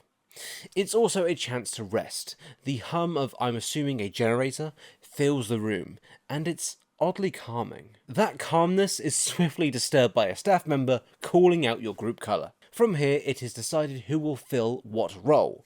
Pilot, gunner and engineer. You will have a say, so if you want a certain role, voice it, and hopefully the group will be fine with what you asked for. I'll go through the ride itself, then we'll get technical. Mr. Onaka, I presume, talks to the group and gives the plot. We are off to the planet, insert generic alien planet name here, to collect insert generic desirable space item. So, yeah, moving on. Entering the cockpit, it is a cool set, with a massive screen in front of you acting as a view out of the spacecraft. And 6 seats, ordered pilot, gunner, engineer. Throughout the 4-minute experience, you will warp to another planet, fight to steal something, take something that isn't yours, make a daring escape, hooray, he gets money and you get a bad back.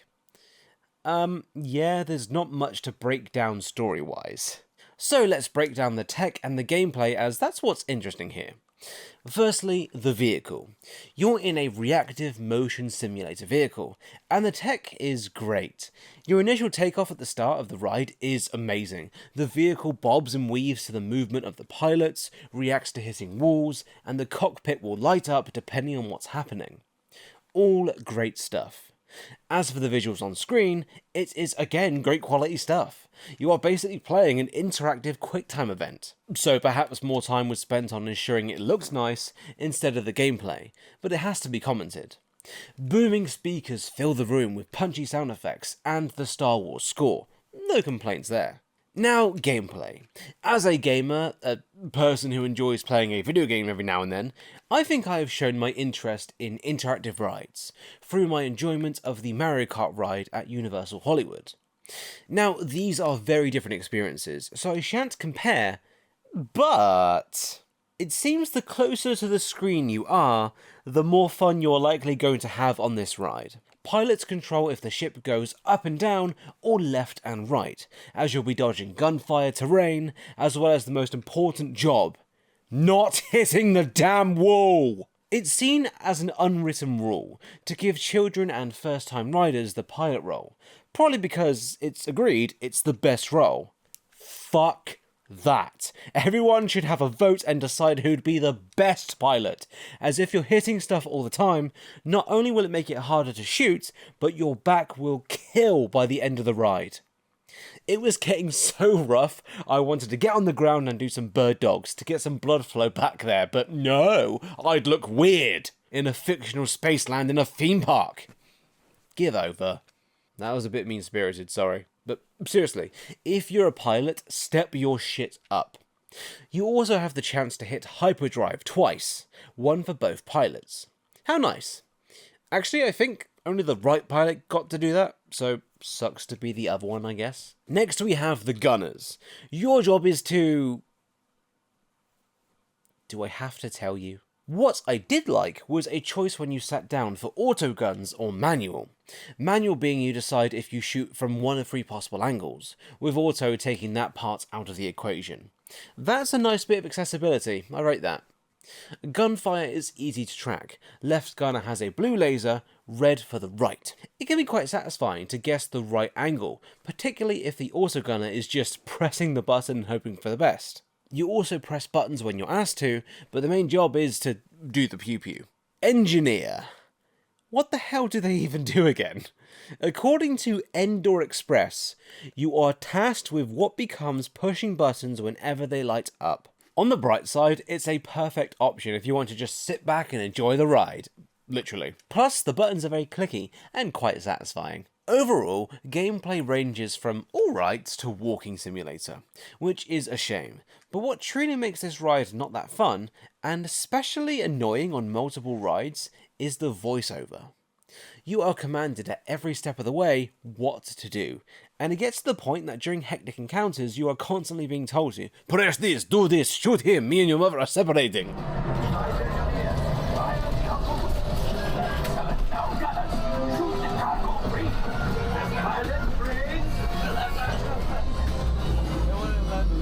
Like, it becomes so annoying, not helped by the fact that the dialogue is the same every time.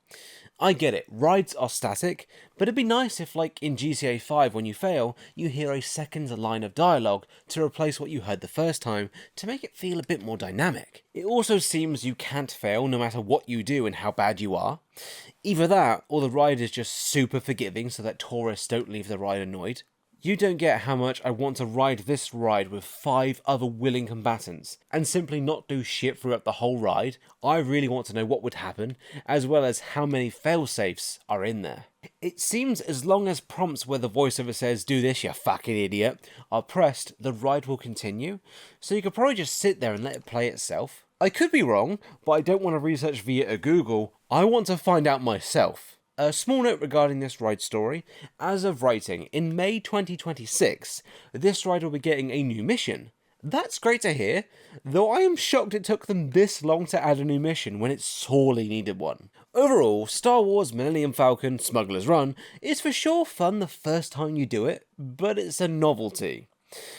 You don't feel like you're earning anything, even despite seeing what looks like a score at the end, and the appeal depreciates each ride you take. This is something that would have been at Disney Quest if that still existed today, which was basically a massive arcade that I sorely miss. It would have been a headliner there, and fit in really well. But now, it's not even a headliner of the land it is in. Final few notes, there is a single rider line that skips all the pre-show, and also has less walking. Do that, seriously, unless it's a walk-on, skip the pre-show. Although the technology feels like something that would have been at Disney Quest, it's got to be commented how many ride vehicles there are. Like, I can't remember the exact number, but I noticed there were so many different colours that each team was assigned to. Like, maybe close to double digits of rides could be going on at one time, perhaps more, and that's just really cool in my opinion. I just looked it up, the ride is made up of 4 turntables, each with 7 simulators that rotate approximately every 45 seconds. That's really impressive stuff. If the ride is backed up, guests might end up in an asteroid field, or receive longer messages from Hondo, while they wait for their turn to exit. Again, really smart. Technically, I really like this ride, a lot even. It's just the gameplay that brings it way down. Also, according to Reddit, there's a hidden Chewie mode that guests can activate before the ride begins. This mode replaces the usual narration with Chewbacca. How neat. I like that. Gold star.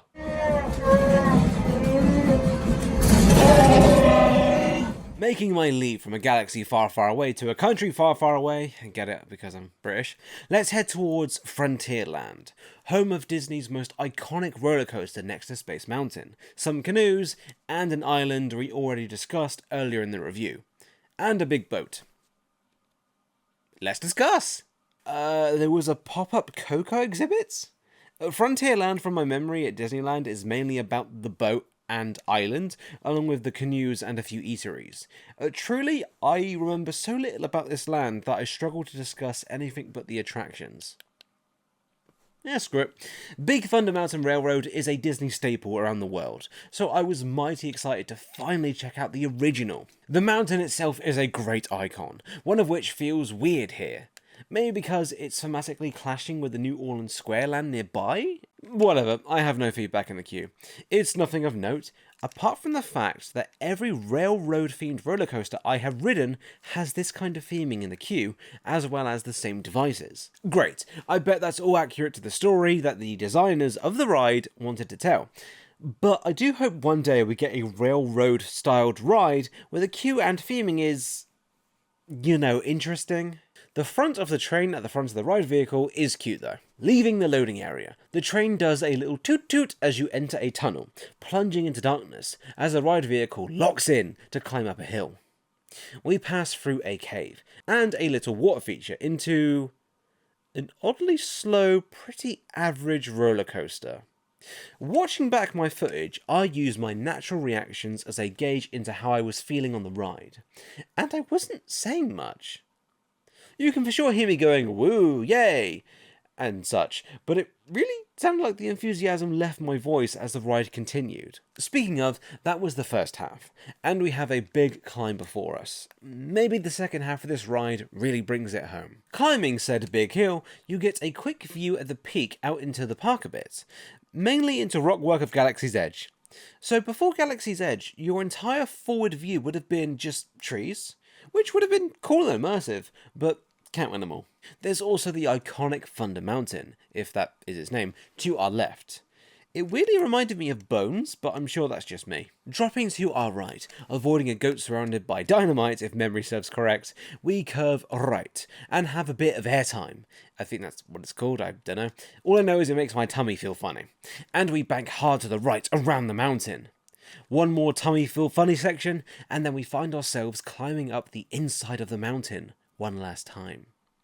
The dastardly goat seems to have set the whole mountain to blow. At least that's my headcanon. A nifty effect here is the ride vehicle bobs side to side. It's not fancy, but appreciated. What isn't as appreciated is the payoff of the climb. Going off my voice note and my genuine reaction when riding for the first time, the final section is just there? Like, I sounded rather nonplussed. It's a bit of a wet fart ending. I do like the building facades to your left while you wait to disembark. It's almost like you've re-entered Frontierland after your journey. In short, Big Thunder Mountain Railroad at Disneyland is for sure the first iteration of the ride, and you can tell. It's oddly slow, has a very cramped layout which made me feel like it peaked at the midpoint, and it made me like the Paris version a lot more. Honestly, I am shocked how good Disneyland Paris is versus the American parks, and I wonder how I'll respond to other Disney parks.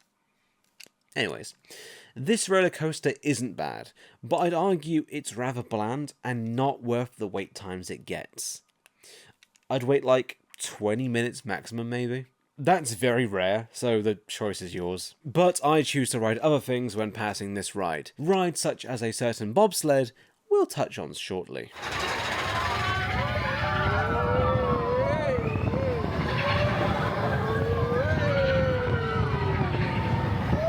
Heading back into the central hub of the park, we just crossed the halfway point of the lands.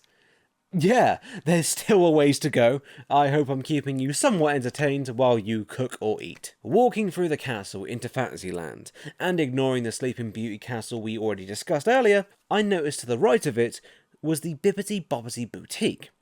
Here you get made up to look like a princess, and is aimed at young girls. Am I acting like a creep by mentioning this? Bringing up a repressed fantasy? No. Have you ever seen how much this costs parents? $100 to $450 depending on the package you pick.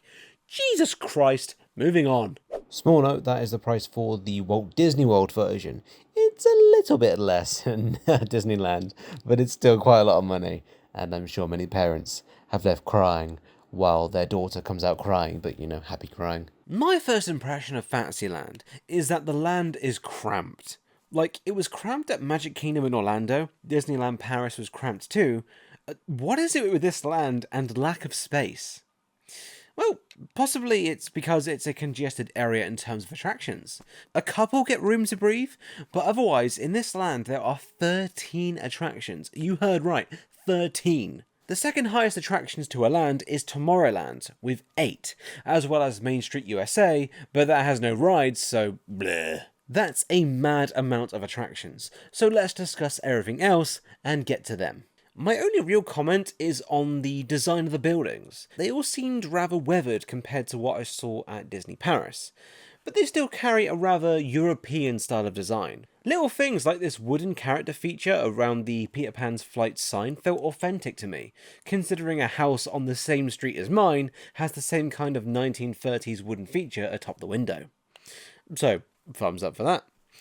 I did my best to listen out for music, but truthfully, because the land is always packed no matter what, you'll struggle to hear it over the general ambience of people talking, or the carousel, otherwise known as King Arthur's Carousel. It's iconic, so I'm told. You've ridden one of these, you've ridden them all, but then again, you could say that about roller coasters, so who am I to judge? It is quite pretty at night, to be fair to it. Next we have Snow White's Enchanted Wish, a dark ride that... Look, I'm riding these for the review, but I wasn't the happiest doing it. Did I enjoy any of these dark rides? Yes, I enjoyed one actually. Not this one, but for sure one of them. Entering the queue, we pass a storybook, which quickly educates the audience on the logline of the Snow White story. A quick and well done way to get people up to speed fast. The queue itself is whatever, however I do like the mural crossed with a practical storybook looking house. Plus, I like that the ride vehicles are named after each of the 7 dwarves. That's cute. The ride itself is quite an intimate experience, where you get a 2-minute retelling of the 1940s Snow White movie. I was quite harsh in my voice notes, possibly because I waited way longer than I felt the ride was worth. But watching the video back, it's a pretty good dark ride. I like the practical sets. Unlike the Paris version, I didn't feel like it was super fast. It was still a bit too fast in my opinion to take everything in, but I feel like I was being too harsh. Did I ride it again? No. Do I want to? No. But critically, I think it's fair to say that this is a good dark ride that does the job, and makes little kids and Disney heads happy. I do agree with past me sentiment though. I am not a fan of dark rides that just retell the story. I feel like, what's the point, why am I here, when on rides like this? I want to be transported to another world, or... I just bit my cheek. I want to be transported to another world, or see an extended version of the film the ride is about, or a different take, a different angle, something that live entertainment could do that the film couldn't maybe. Perhaps I prefer the classic Universal way of doing it, ride the movies. For some reason Harry Potter and the Forbidden Journey kept coming up in my head. Why say all this, but then also respect the ride, and feel that in retrospect I was too harsh? Well, this was an opening day attraction. Sure, it's been upgraded over time, but the guts of the ride will be what was there opening day. With that in mind, I think Snow White's Enchanted Wish is a good dark ride, with moments and elements like effective uses of mixing screens, lighting and animatronics at once to evoke a feeling during a scene. Shit like this shot of the Wicked Witch halfway through. It's nothing fancy, but does the basics well enough to be enjoyable. This might be the oddest review section I've ever done, as it was more of an external dialogue about my thoughts on dark rides, one where my views changed as I typed, but I wanted to catalogue my thoughts. Considering this is one of the most iconic dark rides in theme park history, I felt it an appropriate time. Yeah, it's alright. I don't like it personally, but I respect it for its place in history, and I can get why the crowd that enjoy it go back to it time and time again. Hopefully other interpretations of this ride have evolved with the times to be a more entertaining experience.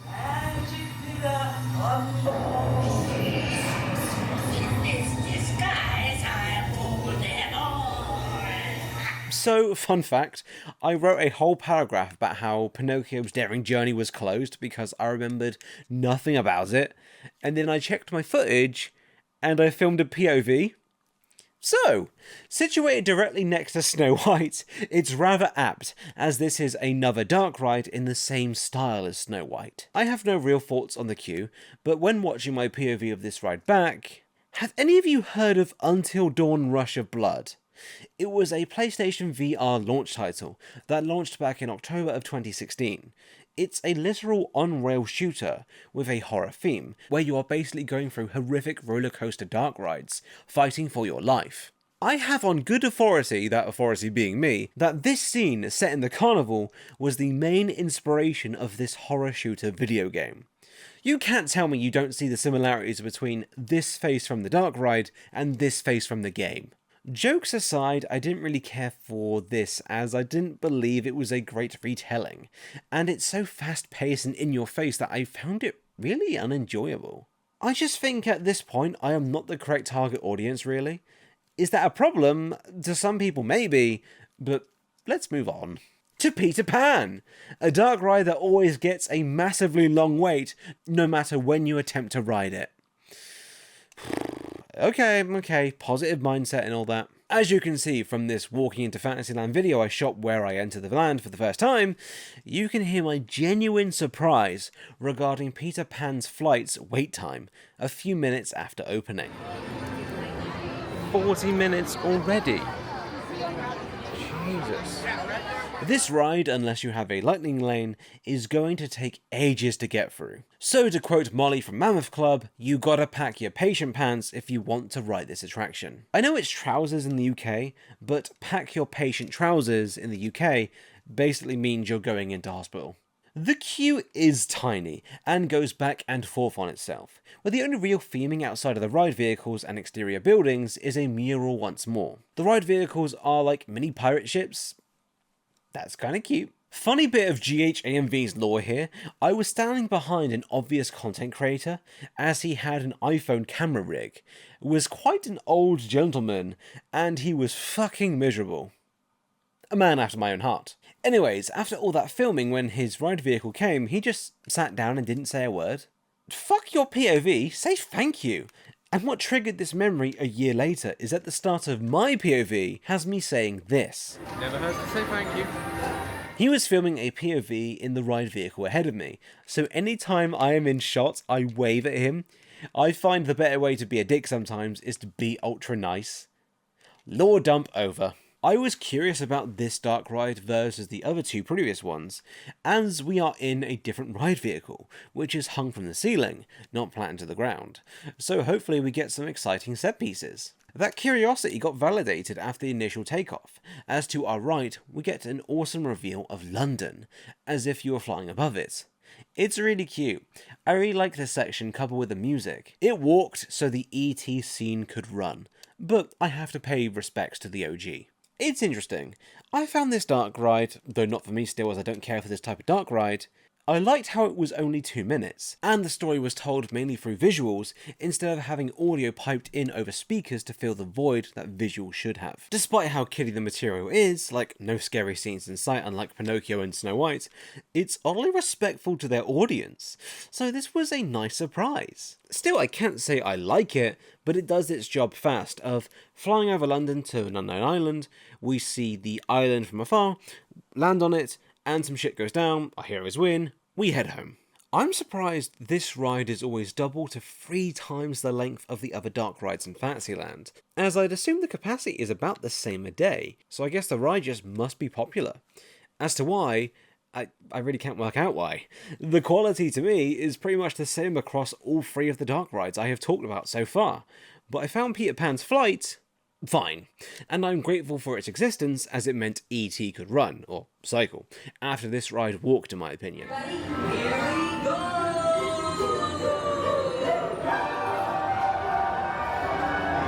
Rapid fire, a few rides I have ridden elsewhere or didn't. Dumbo the Flying Elephant is iconic to Disney castle parks. You sit in a Dumbo, spin around, and bob up and down. It may be iconic, but I don't give a damn. Mad Tea Party is the teacup ride, themed to Alice in Wonderland, and it's a flat ride that didn't interest me, so Alice in Wonderland is a maze that I never want to commit the time to whenever I pass it, and I swear I once said I'd do it next time, so I guess I am taking an L on this one. So I'm taking 2 L's here, as not only did I not do the maze in Disneyland Paris, but there's not a maze here, and instead Alice in Wonderland is a dark ride. But, like, I just cannot comprehend walking past it in my day. Like, I really don't remember it, but it's on the map, and, like, I did pass it, but I messed up somewhere along the way. I'm sorry, everybody. Storyland Canal Boats and Casey Jr. Circus Train are a boat ride and a train ride, respectively. That of which I rode at Disneyland Paris, and they looked exactly the same. I am not the target audience, so don't want to hate too much, as that's like me starting a fight with a little kid. It's just too easy and kind of fun. Moving back to I actually rode this land, Mr. Toad's Wild Ride, a ride themed around a 1949 Disney film named The Adventures of Ichabod and Mr. Toad, was a day one dark ride when Disneyland opened. And there was a version at Magic Kingdom, which has now been removed.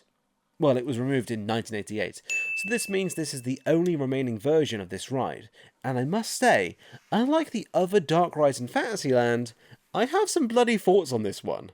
What's funny though, is that at the start of my POV, I say this. Alright, Mike from the party, what's this like then?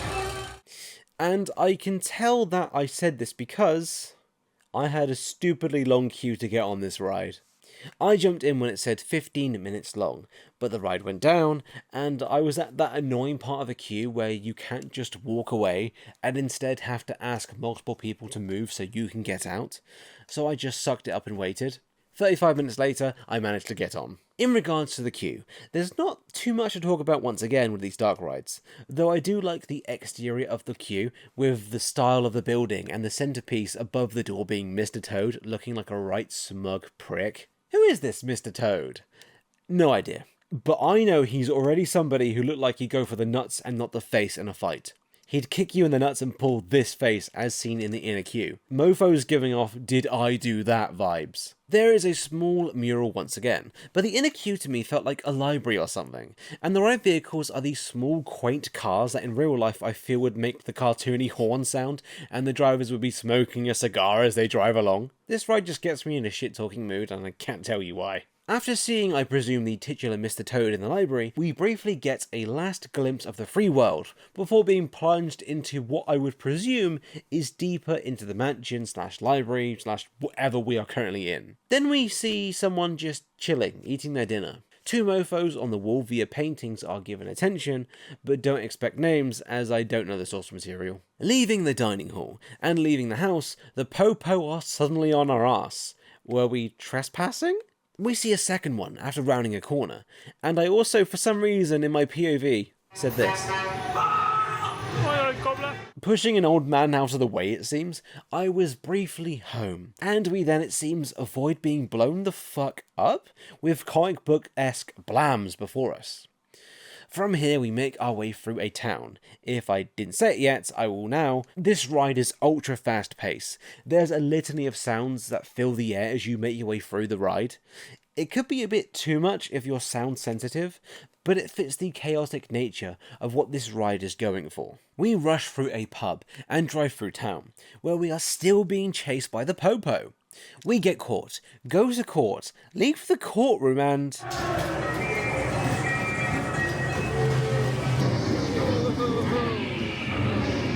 get hit by a train?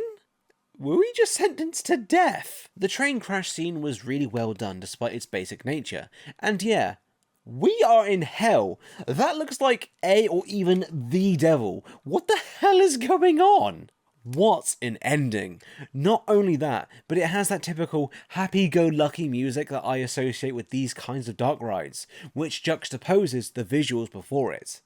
I bloody love that touch. There is a big sentiment in media criticism from some members of the community that the ending is paramount. You could have an average movie, but either a crap one or a good one, depending on the ending. This is a great example of that. I love this ending and the plot overall. It's very un-Disney compared to that output today, and although I exited this ride with confusion, I am loving it in retrospect. Mr. Toad's Wild Ride has an appropriate name. In this ride, it seems we cause crime, have a long police chase, get sentenced to death, and arrive in hell. This shit was crazy, and if I may say, kind of metal. Yes, I would ride this again.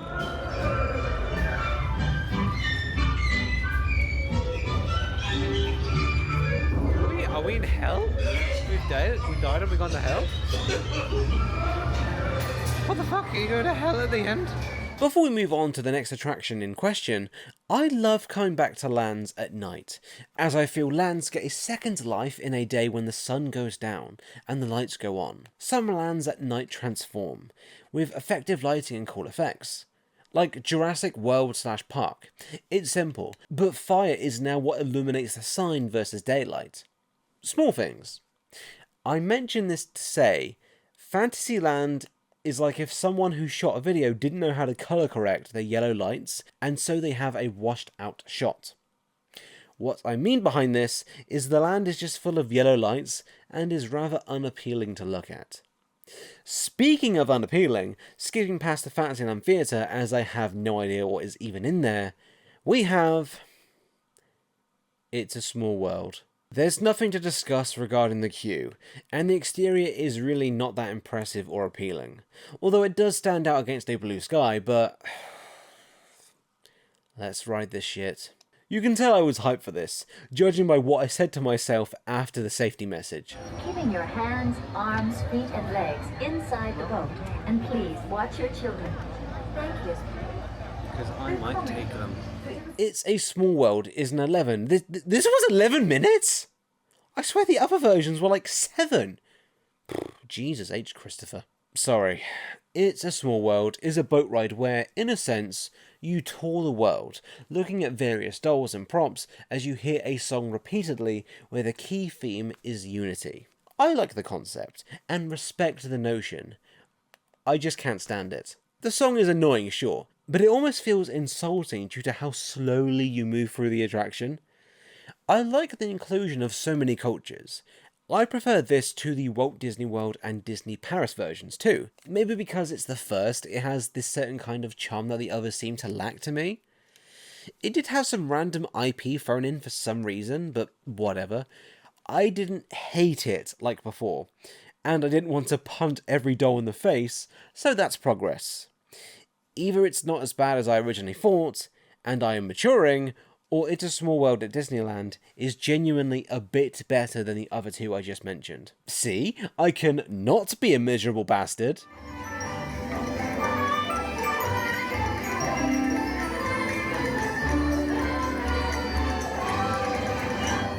Last attraction for Fantasyland, and it feels oddly out of place. I don't know, it feels like this final attraction is here due to location and not from theming. Anywho, welcome to what to me is the icon of this park instead of the castle, the Matterhorn Bobsled. Opening in 1959, you can really tell from its look. It's so hard to describe, but it just does. I was so curious about this attraction. The reason being, I knew literally nothing about it. I legit didn't know this existed before I arrived, so let's get to it. Walking around the exterior, minus when you see riders passing through, you could be fooled into thinking it's just a landmark or a piece of art the designers made to just look at. It doesn't look like a ride, you know?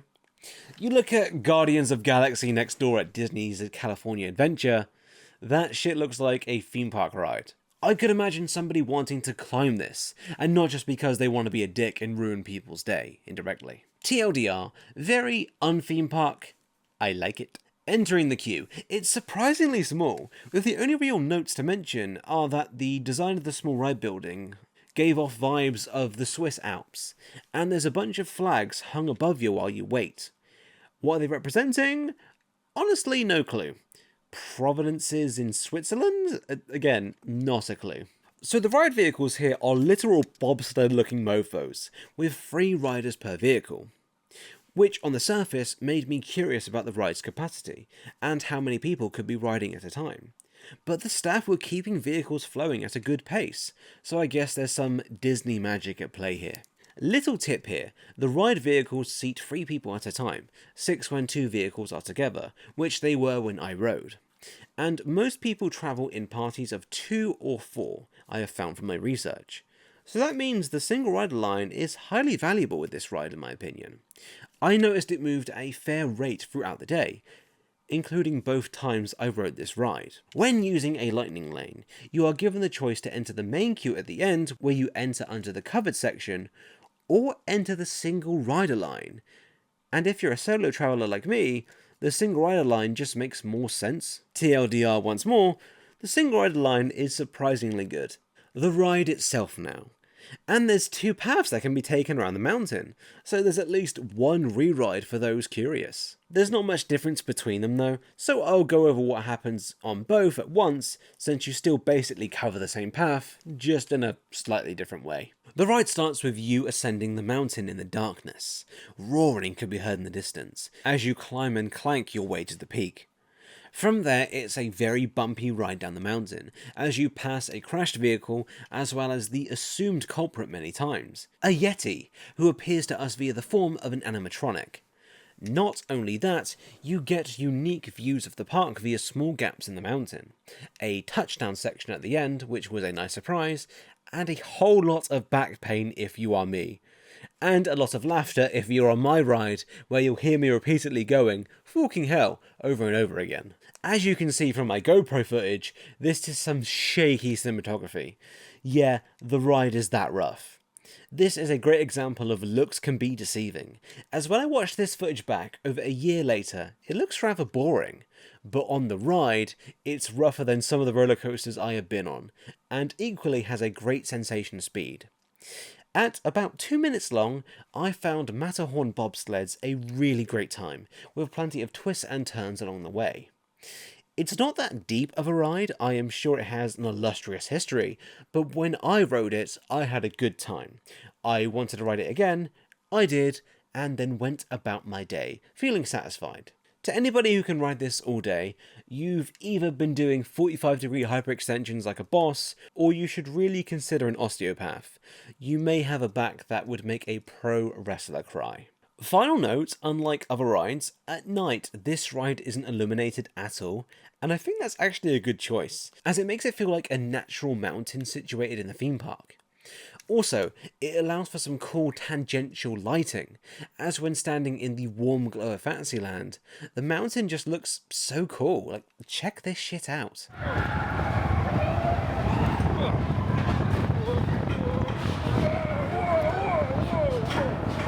If you couldn't guess, I do not care for The Godfather.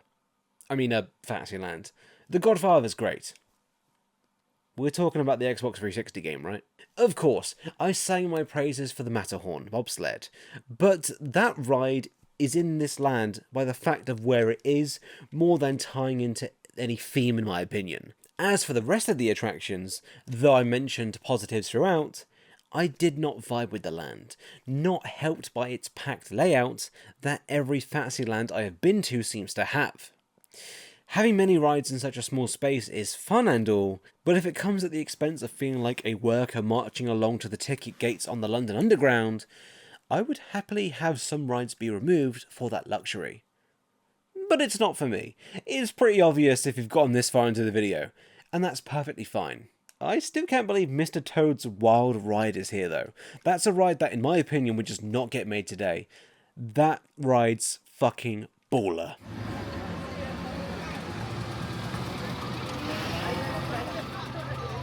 Would you believe this next land was the one I was most excited to visit? Reason being that there's only 2 of these lands left in the world, the other of which being in Tokyo, and there's a ride here that I've ridden before that I didn't like, but is apparently better. Welcome, one and all, to Mickey's ToonTown. Walking under a sign I bloody adore, it perfectly sets the scene of what's to come, and I like the kooky touch of the population not landing on a number. My headcanon is that Goofy was on the dial because, as we all know, he for sure has some kind of unaddressed disability, and we are all evil for laughing at him. You're also set ready for kids, and to feel out of place as a solo adult because you pass a long line of strollers. It's hard to say why, but this land nails its theming. I look at these concrete posts with a light. It just feels right, you know? I think it's down to the rounded design. I noticed there were very few sharp lines and points on the architecture of the land. Buildings are all rounded, with brighter, vivid colours that make you feel like you've entered a cartoon. Plus the grand reveal with the newest edition, Mickey and Minnie's Runaway Railway, paired with a fountain and a mural acting as the background of the land, when paired with a bright blue sky... Mwah! Although tiny, and no land is ever fun when packed, let's be real, Mickey's ToonTown is a visual treat, or nightmare if you're colourblind. I'll break down the key sections shortly, but yeah, I love the colour palette and the overall visual design of the land. I will dock points a bit for the nighttime experience, as it's just basic warm lighting minus a tugboat water play area with some fairy lights, but thankfully, the grand reveal is still good, if not better in the evening. A light blue glow emanates from the fountain at the land centre, with Mickey holding up Minnie in a way dancers normally do. And the lighting on the theatre housing Mickey and Minnie, he's a good YouTube channel. And the lighting on the theatre housing Mickey and Minnie's Runaway Railway. Mwah! Again, speaking of, let's start with this land's centrepiece, a ride that originally opened in Orlando on March 4th, 2020, and late January 2023 in California. Welcome one and all once again to Mickey and Minnie's Runaway Railway. You know, it's interesting. Mickey is Disney, you know? Yet, until somewhat recently, this mofo finally got his own ride. Yeah, up until the early 2020s, this mofo never had his own theme park ride. Well, official one. I'm sure we've all seen Disney characters spray painted on the side of your local carnival ride. Or maybe that's just a UK thing. A bit of history on me. I love film. The amount I can watch has reduced due to the recent arrival of my newborn son, but I adore the whole film experience. This includes the theatre itself. I used to live next to one that was inside a renovated church, and my current one is one from the 1920s. TLDR, I like a good theatre as much as a good film. This outdoor portion looks stunning to me. It looks like you're entering a classic theatre from a bygone era, with the lighting and analogue sign really adding to the look and feel. From research, the El Capitan Theatre is playing off the El Capitan Theatre on Hollywood Boulevard. Funnily enough, I walked down that boulevard while I was in LA, and in my Pacific Park review I mentioned a phrase I often say, people ruin everything, and that sentiment continues at Hollywood Boulevard. Utter shithole, and it was a really depressing experience. Oh well, this ride's starting strong. Passing by movie posters for a short film named Perfect Picnic, as well as a sign that I must ask, why are only certain characters in red on the sign? I am not the best at anagrams, so if someone is, let me know. We pass the ticket booth and enter the queue for our theatre experience. Passing into the air conditioning, music fills our ears of... It's hard to describe, but it feels Disney. Orchestral, with prominent use of wind instruments to guide the song along.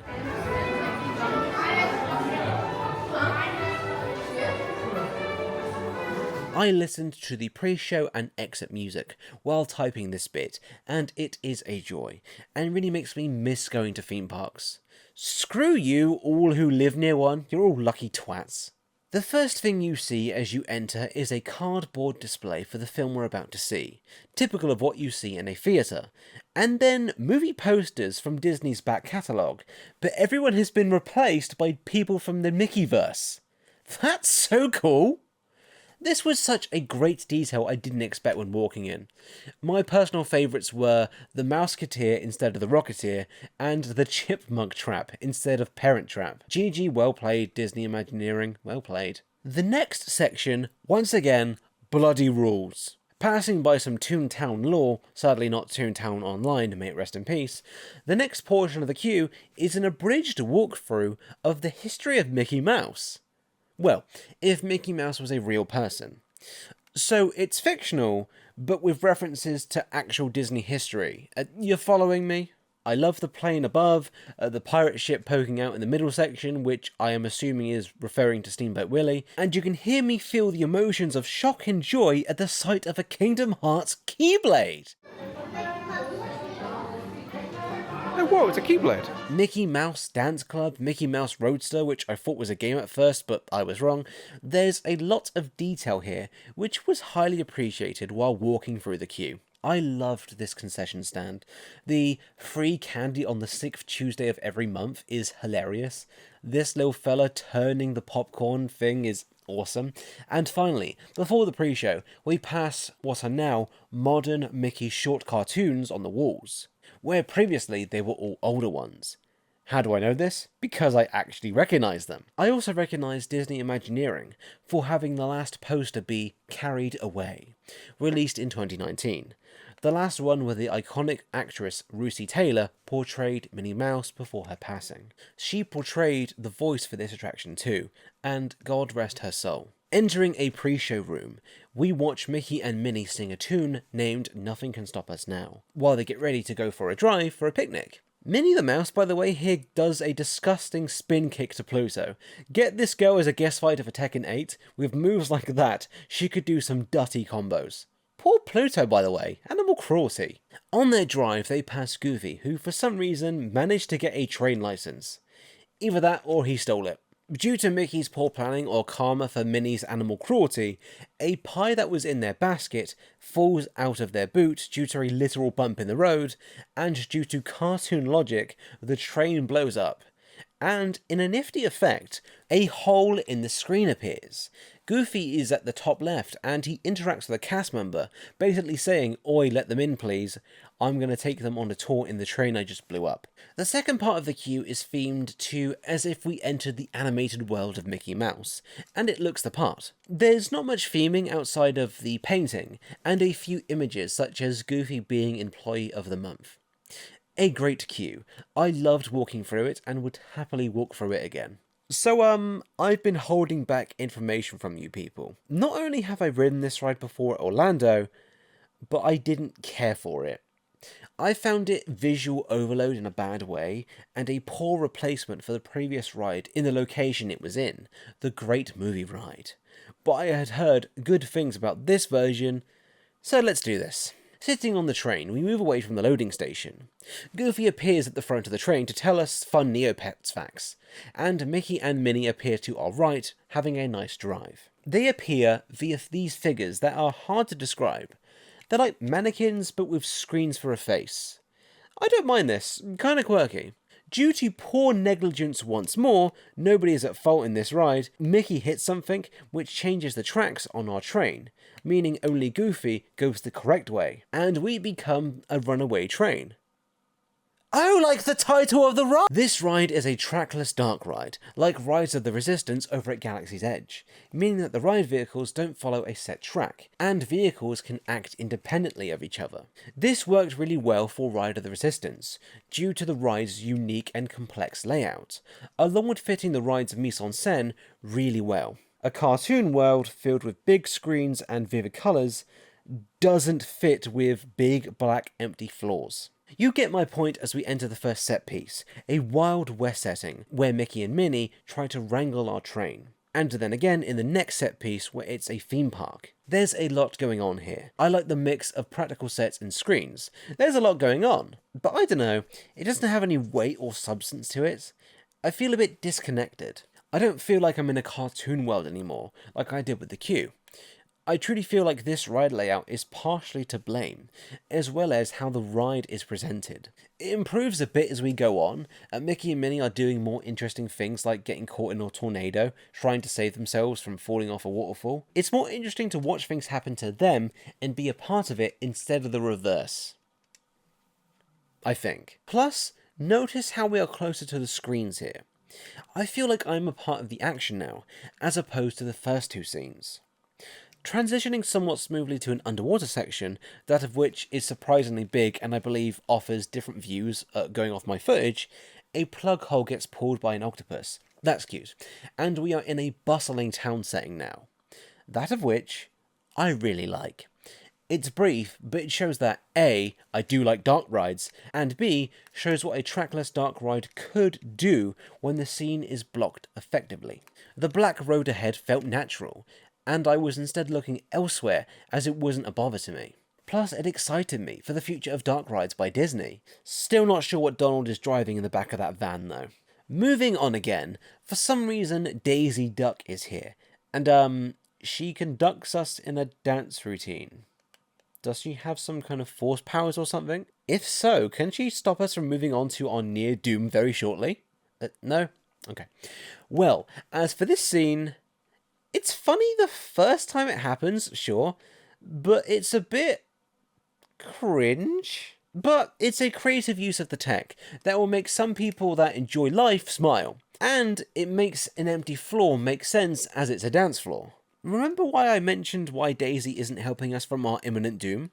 Well, the train cars roll forward toward a factory where we will be horrifically killed. Mickey and Minnie save the day, and we enter the final scene where the music, which had a motif throughout the ride of like a vocal chorus, reaches its crescendo, after now becoming a full choir. But not before we pass through a wonderful scene which, although I remember it looking way better in Florida, is still a beautiful moment where Mickey and Minnie finished their Nothing Can Stop Us Now song. I doubt they planned it to work out like this, as the Minnie actress passed away about half a year before the opening of this ride, and I am sure this ride was being built, but the way it all ends is such a touching way to say goodbye to that voice of Minnie in a way. It's a big, powerful chorus, fireworks around you. It really felt like it gave you the opportunity to remember her work, and remember what she gave to the character. This ride really makes sure you go out with a bang, and again, remember her work. Oh, and Goofy appears too and acts like nothing happened. I nearly died in the storyline of the ride. Look, I mentioned some positives with this ride, and I did enjoy this ride more than my first ride in Orlando, but I still wouldn't say I liked it. It was fine. This version is overall better, though, in my opinion, especially the queue, and the overall facade. I bloody loved that. I don't know, hopefully this ride is the blueprint for a better trackless dark ride that I will ride in the future. And no, Star Wars Rise of the Resistance opened shortly before this, which basically means they were being designed at the same time.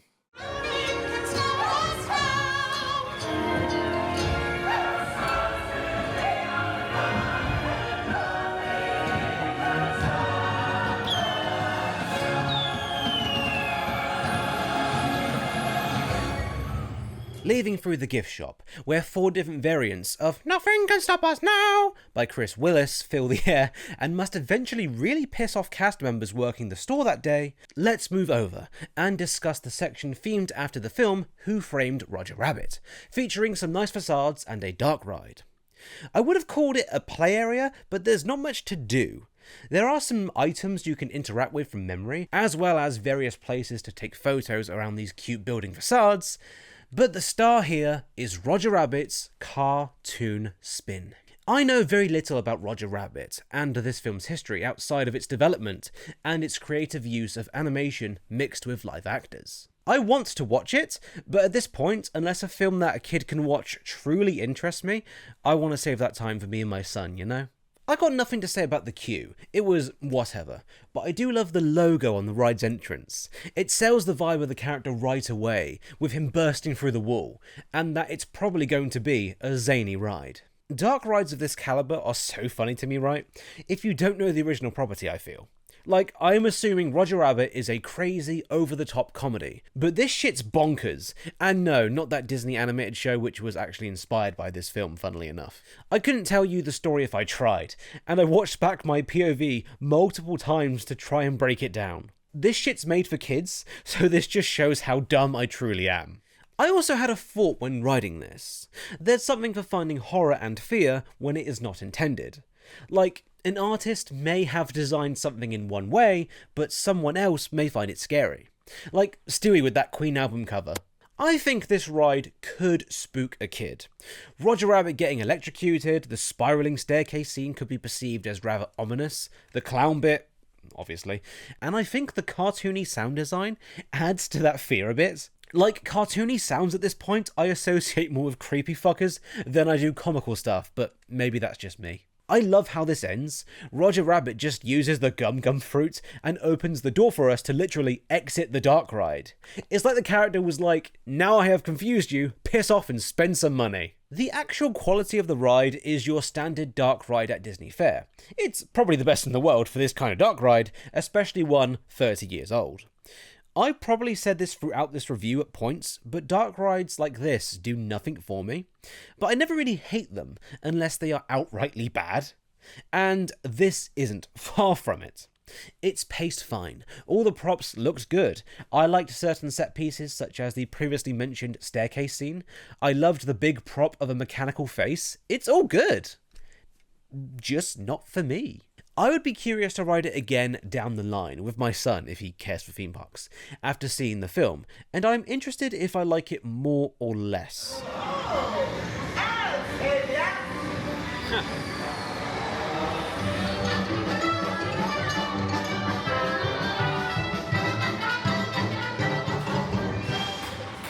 Discussing two small points quickly. There's a kids' play area which looked like a tugboat. Very cute, though having half of Daisy Duck's body being at the front of the boat is a bit weird. I wonder who did the killing of Daisy in canon. And there's a house facade where you can meet Mickey and or Minnie Mouse.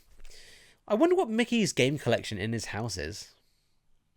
Probably just stuff with him in it, to be honest. One thing reviewing theme parks forces me to do is ride things I normally would skip. This could be because I know it wouldn't be for me. It's something I believe I won't like, or in this case, I know for a fact I'll be annoyed how long I waited for an attraction, which is longer than it takes for me to do a number 1. Chip 'n Dale's Gadgetcoaster is a junior coaster that no matter what, always has a long wait.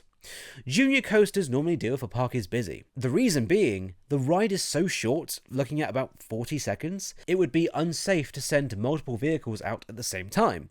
So what would be an hour wait at, say, Space Mountain would probably be at least 0.5 longer due to operations. I think there were 2 trains operating when I was there, but they wouldn't be on the track at the same time.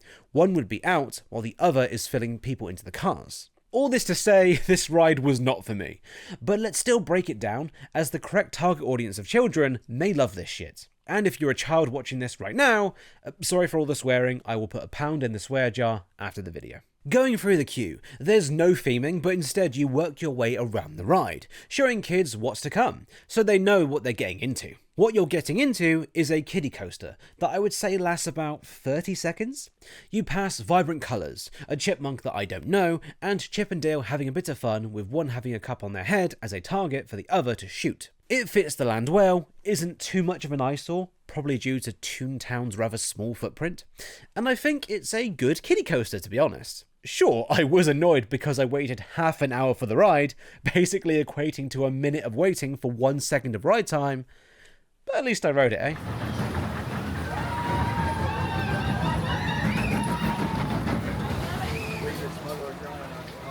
ToonTown overall, though small, is a great little land.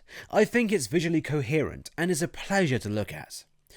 Sure, it is made for kids, but it has stuff for parents to do with Mickey and Minnie's Runaway Railway, spending money at the gift shop, or trying to find their stroller in a sea of strollers. Seriously, how the hell do you people find your stroller? Tomorrowland is such a unique place to me. As from my time being a theme park fan, I don't think I've seen a land that doesn't know what it wants to be more than Tomorrowland. The park that got the closest to a good, consistent theme for the land, I would say, is Disneyland Paris. But even then, the steampunk-esque theming is ruined by, of course, Star Wars. And Buzz Lightyear to an extent. The Tomorrowland of Magic Kingdom felt proper strange with what it wanted to be, looking old as hell throughout most of the land, but then in the corner there's an attempt at a futuristic looking design with the Tron roller coaster.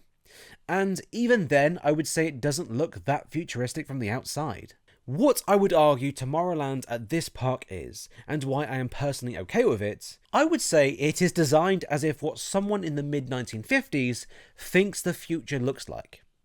Now, there may have been updates since opening that I'm unaware of to the overall design of the land, but I personally doubt it. What's funny too, is because Star Wars is from the 1970s, this kind of cheap cartoon futuristic look mixes in with the mise-en-scène of the land so dang well. It's funny how much it blends in, even more so at night. Am I saying the design is good? No. Saying I like it because I think it is tacky isn't exactly a glowing review, but saying it is the worst thing Disney has done theming-wise that I have seen some mofos say online is frankly crazy to me. But what are you gonna do? Let's talk rides. To begin, the Astro Orbitor, or Orbitron I believe it is called at other parks, always interested me, as it is a wonderful visual landmark of Tomorrowland, but it didn't look very interesting. Well, I am doing my best to review as much as I can. Let's not talk about how much I rode in Fantasyland. So today I will finally give this ride a shot. In the queue, I noticed how with the classic rides, the staff changed the wait times on these boards. Literally just a dial on the sign. The magic is dead to me.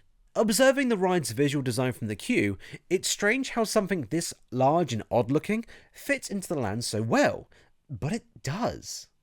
Maybe that's a mark on the land itself, or it truly has good design. I don't know. All I know is that the seatbelts you're asked to use when you're on the ride were the most useless seatbelts I have ever seen. Once sat in your own spaceship that I think Jimmy Neutron tinkered with to fly into space, the ride is what it looks like when you're not on it. You are spinning in a circle with no music. You can use a lever to bring the ride vehicle up or down. That's nice, but most people just hold it straight up, myself included. My one did not work until partway into the ride, but whatever. Let's be real, you're queuing to get an alternative view of the park. You get an elevated view into the centre of Main Street, as well as a more aerial view of Tomorrowland. Ironically, you mostly get a view of the People Movers track, which is a ride that used to transport people around the park slowly, while you get an alternative view of the park. There it is again. The thing about this ride is, well, it closed 30 years ago, and yet here we are, 30 years on, looking at a mainly dead track with a view of the Star Tours and Buzz Lightyear buildings. It's a fun novelty, sure, but I would not wait 20 minutes like I did, maybe 10 minutes max. But with this attraction having a low throughput of people, and being at the front of the land, it'll rarely be that time probably. I don't think the view would look much better at night too, so just jump on it if you ever see it with a low wait time and you are nearby. Otherwise, I'd say pass on this one. It looks better off the ride than it does on it, truly. Guess I'm stuck here. Well, oh, there you go. There we go, finally. Woo, that's more like it. That's more like it, everybody. Next to Astro Orbiter, we have Star Tours The Adventure Continues, a staple of Disney parks, with the original, being this version, opening 38 years ago at the time of writing. You can tell it's this old too, in my opinion, as when you enter Tomorrowland, the sign of Star Tours, as well as the surrounding exterior building, just after the entrance, fits in with the land perfectly, in this time capsule-esque feeling that Tomorrowland has.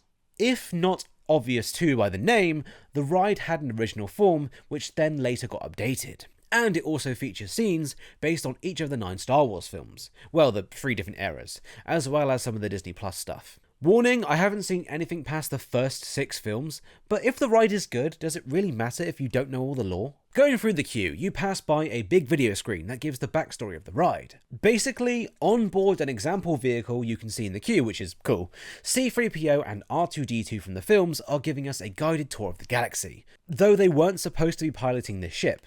Well, C-3PO wasn't supposed to be. It's a theme park ride, doesn't have to be that deep. While waiting in the queue, you hear this little jingle that for some reason tickles the neurons in my brain and I get all excited about what's coming. Like, listen. Bliss. Moving further through, you see a baggage area with droids below you, C-3PO in the flesh, metal, as well as this funny looking guy. I don't know who he is, but I like him. There's also this droid checking people's baggage, making cute comments on them as they pass through. I like this guy too. Give us a shirt with these 2 guys on, Disney. Come on now. After getting 3D glasses, you are told to wait for your boarding group, and above you play some humorous B-roll of the outside of your ship being worked on, as well as the reasons for why C-3PO is driving the ship instead of someone who is probably more qualified than he is. No offense. Entering the ride vehicle, you sit down, buckle up, and a screen comes away to reveal C-3PO in the pilot's seat, moaning that he shouldn't be there, and he was only trying to fix something, as well as a big 3D screen. I believe earlier I mentioned how I don't care for dark rides much that simply just retell the story of a movie, but instead I'd rather it be a chance to dig deeper into said property's universe, learn more about the world, be a part of the world, see another side to the story. Spoiling some of my thoughts out of the gate, Star Tours is a perfect example of what I was thinking of when giving that description. And to touch back on something at the start of this section, yeah, I don't get the lore for some bits, but I really like Star Tours. It is comfort food. The motion simulator you are in works great for its intended purpose, with its motions and how it reacts to what is on screen. C-3PO being there physically in the room with you is a nice touch, and the screen to your right allows for an extra layer of storytelling, by having people radio in, R2-D2 appear to insult your mother, or have a joke we'll touch on shortly. The ride story has a format to where it cycles between 4 of 26 different segments according to a Reddit post I found.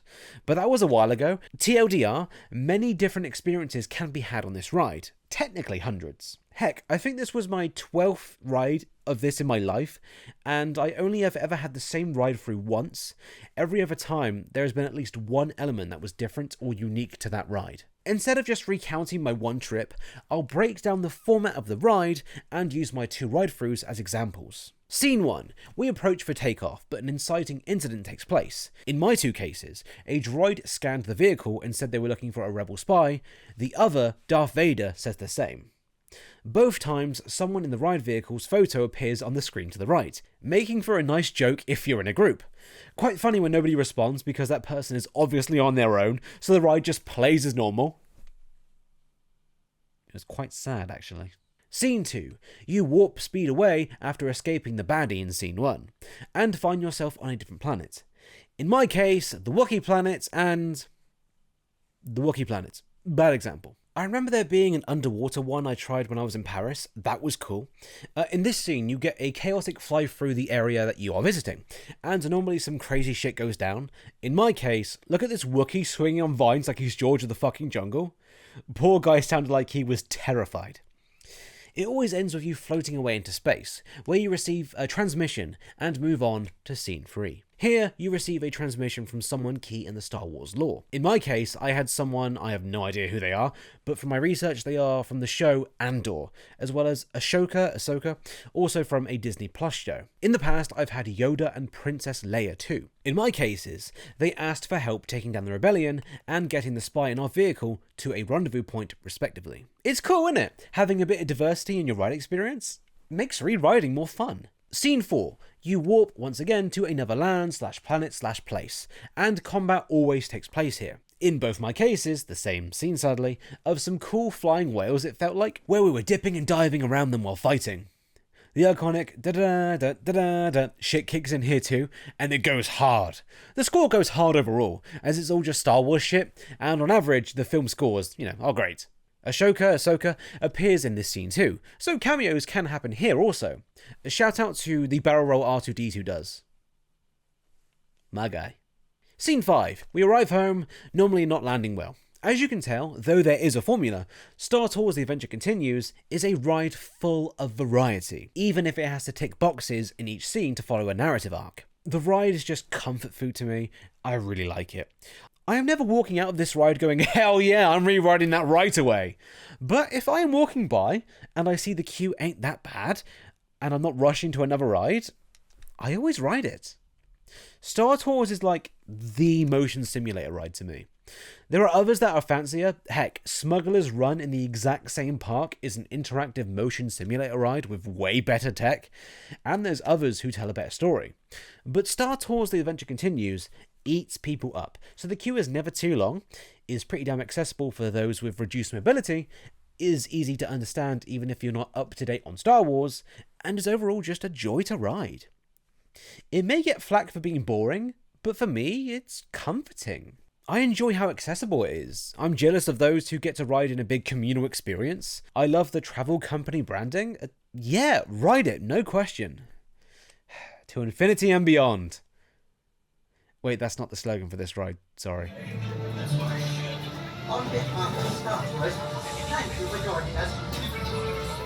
This is me going off script, but I just realised the name Buzz Lightyear Astro Blasters really sounds like you can make a porn title of that really easily. I'm going to let you fill in the blanks on that, but I just read that and realised I'm surprised that no one's... Maybe I've just got a dirty mind. Anyways, Buzz Lightyear Astro Blasters is yet another staple around the world. Heck, because it's one that doesn't require a language to understand, I think it's in most Disney parks around the world. Heck again, at one point before a retheme I believe at Hong Kong Disneyland, this was at every Disney castle park around the world. Why? It's cheaper to make than other rides probably, and you'll see what I mean shortly. Entering the queue, it must have been a COVID nightmare as, for some reason, these queues are always so cramped. Strewn across the walls are various murals themed to Buzz Lightyear. It's cute, I guess. I do like that you're told the point of the ride. Use laser guns to shoot Zerg targets just on the wall. Seriously, I like it. Simple to the point. Unlike this video's length. I never noticed too on the wall after you exit the first queue portion that a mural just says, "You are here, you are going to here." Again, simple to the point. Me likey. As you round a corner, there's always this cool reveal of a Buzz Lightyear animatronic, and it's really cool to see up close. But as you can see from my footage here, it broke down. You'll hear that phrase more as we go on, sadly. Approaching our ride vehicles. They are little pods that sit 2 people per vehicle. These are on moving walkways, aiding in the ride's ability to eat up guests. The ride vehicles were in desperate need of a coat of paint. I get that you'll get wear and tear as you go on, but I've ridden other shooter-based rides that were fine. Hell, Men in Black Alien Attack, Universal's version of this basically, for sure had a bit of wear and tear when I last rode it, but overall still looked good. This is, well, pathetic in my opinion for one of the world's most visited theme parks. Enough negativity, let's ride this mofo. A nice thing to start with is that in the centre of the ride vehicle is a joystick, where, with it, you can rotate your vehicle and face where you wish to shoot. Plus your guns, or Astro Blasters, look tailor-made to be made into merchandise. The ride lasts about 4.5 minutes, where you slowly make your way through various rooms with big alien robot props, and our goal is to get as high of a score as possible by doing the bang bang with the blasters. You see what I mean about the porn parody name now? Anyway, it's basically like going through a glow-in-the-dark shooting range. There are some highlights such as the big-ass Zerg from Toy Story for you to pop some caps at. In fact, he appears a few times, and the style is for sure cheap, but I wouldn't say it's bad. The goal is to shoot big sea targets. The smaller and harder to hit, the more points you get, or if a target is deemed higher value. For example, if you rotate away from Zerg's second appearance in the flesh, there were a few targets that were offering 10k per shot, which was pretty much how I saved my score on that run. The ride is dynamic, despite it being slow moving, so I can't knock it for that. I did notice some targets that just straight up didn't work, which was annoying when you try and play risky and go for one that's harder to hit. You get feedback of a shot being fired by these flashing lights on the front of your gun, with bonus feedback of a successful shot by even more flashing lights. Flashing lights are like a Pavlovian me-do-good, light-pretty feeling, so I approve of this. Even though I do wish there was more feedback, maybe through a vibration. More to go wrong though, I guess. On that topic, the ride's kind of a sound overload at times, I felt, so if you or someone you know is sensitive to overstimulation, be wary of that. I don't know, it's for sure more fun when you ride it versus when you are off-ride, but minus a few small periods when you know it's Disney due to Zerg from the films being there as an animatronic, the ride just doesn't have much luster to me. I stand by it. As of now, my favourite on-rails shooter at a Disney park is Spider-Man Web Adventure at California Adventure and Walt Disney Studios Park, soon to be known as Disney Adventure World. This doesn't mean it's amazing, mind, with Toy Story Mania in a close second. I feel like there's a gap in the market for a good on-rails shooter at a theme park, man. With a Disney budget, I bet they could cook up a nasty shooter dark ride experience. A man could dream. Oh yeah, this ride. You get your photo taken at the end, which looks like dog shit, and you can send it to your email. Here it is in low-res glory. I saw on Twitter that this low-res camera has been replaced to now something that's a bit better, which saddens me, as it's no longer funny, just perfectly fine. The ride broke down in some form every time I rode it, and I think it's broken down every time I have ridden it at every Disney park with this ride I've been to. It really undermines the thrill of getting a score and comparing with others, as I bet every Disney fan who has discussed this ride has to add on a ride where it didn't break down, I scored this.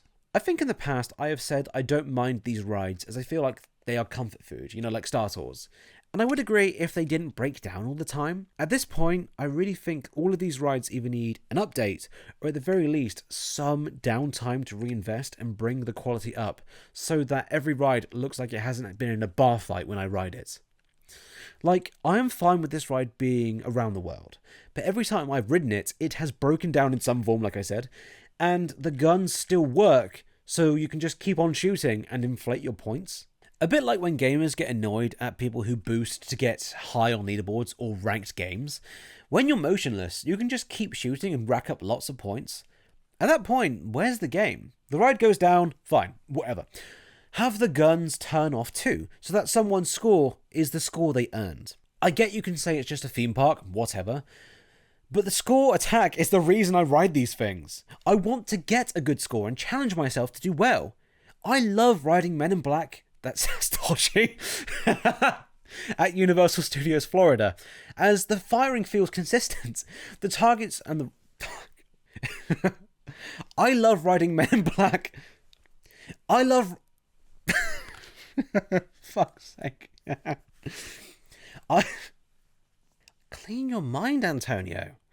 I love riding Men in Black Alien Attack at Universal Studios Florida, as the firing feels consistent. The target and ride system, when I've ridden it, always worked for me, and it's satisfying to try and mid-max the game as best you can to earn the points. I always try to ride these rides, and I'll ride the rest I haven't yet so I can review them, but truthfully, just like the quality of the ride vehicles and the ride overall, I'm just tired, man. It's fine, a people eater, and I am fine with everything about this ride. Apart from the quality of it. And you know what's typical? I think this ride's got an update by now, to address some of the feedback I have. The downsides of reviewing a theme park a year after visiting. Mission accomplished, Space Rangers. It's been an honor serving with you. Check the status board to determine your rank. Moving on, we have the theme park roller coaster, one of which has a version in every Disney castle park around the world. You truly can't say you went to Disneyland if you didn't ride Space Mountain. Space Mountain was closed when I was there. If I remember rightly, it closed when I arrived. Why couldn't it have been Jungle Cruise, man? I did get to use the toilets next to the Space Mountain exit, however, so you can say I basically had the same experience. But still, this was the Space Mountain, the one that made the rest around the world possible due to its success. Couldn't it have been Autopia, man? Speaking of, Autopia, a ride I have never ridden before at any version of around the world, because it looks bloody boring. Powered by Honda, though. I wonder if these cars are going to have the same engine as my lawnmower. It's interesting as you walk through the queue. I find this ride both visually interesting and yet oh so boring. Like, I think it's cute in a weird way that there's this little car ride at one of the biggest theme parks in the world just nestled in the corner of a land that already has kind of an identity crisis, and yet it's still somehow out of place. Speaking of out of place, in my eyes, it's the Honda Asimo robot that got discontinued. He's still alive, just at Disneyland in Anaheim, California. Seriously though, this ride feels so un-Disney for Disney's flagship theme park, it's kind of hilarious. It makes me wonder how much Honda is paying. It's so ironic to me that a company that talks about sustainability so much still operates this attraction. If you don't know, these car rides at these castle parks, such as this one, use bloody go-karts. Seriously, the loud petrol-using engines you see at fairground go-karts. It's humorous too, as since I can drive, I can relate to some of the things about this ride. For example, you get to experience traffic jams. If the driver ahead of you is being a twat and driving too slow, you have to wait. Sometimes someone breaks down in front of you, you gotta wait. And when you get to the end of the ride, you have to wait as if you are stuck in traffic. Perhaps this is the most realistic attraction Walt Disney Imagineering has ever devised. A true work of art. I think my POV I took of this ride sums up all of my thoughts, so please enjoy my live reactions and we will touch base shortly for a recap. This is terrible. Just constantly. You're just constantly fighting it. Hold on. Let's actually. Okay, so this has like no middle room. It's either you're going or you're not. So there's like nothing I can do. I'm trying to drive well, but there's nothing I can do. No, luckily it's not like me. I thought Americans who drive on the left side of the car. I'm on the right. This is normal to me, although I am accelerating with my left foot, which is. Hey look, I'm driving a car, even though I probably drove a car to get here. You know what, the more I'm doing this, the more I'm enjoying it. Not because it's good, because it's really bad. And if you know me, speed limit 6.5 miles an hour. That's kind of funny. I will give it that. That's kind of funny. But yeah, if you know me, you know I love so bad it's good.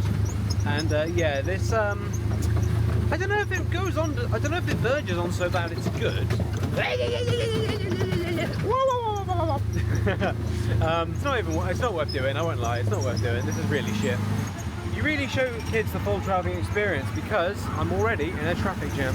So, in Autopia, you drive one of two paths around a course where you look at that Honda robot, a few Honda cars, and admittedly, one nice view of the Matterhorn Bobsled. The cars follow a fixed path, but they are not locked in place. This means that the cars, when they veer too far to one side, bang against the track under your car, forcing you into the middle with a few bumps for good measure. It is a bumpy ride, a smelly one too if you don't care for the smell of petrol. Even if you did, you'd be wanting some headphones in, as it is a loud ride if you could not tell from the video you just saw. There was a billboard at the end for a Honda aeroplane, which made me Google if they're real. Yes, they make business jets. So none of us more than likely will ever use a Honda jet. As you heard throughout my Autopia journey, I was unsure if it was so bad it's good or just plain bad. I still don't know, actually. It has all the quantities of a so bad it's good, but I also feel like the ride isn't trying, which takes the fun away and makes me like it less. I stand by it. Fast and Furious Supercharged at Universal Studios Florida is so bad it's good because there was so much effort it feels like to make it work in the queue, with various pre-shows and the land occupied by the ride. Meanwhile, the now defunct Studio Tram Tour version at Universal Studios Hollywood just felt like a wet fart.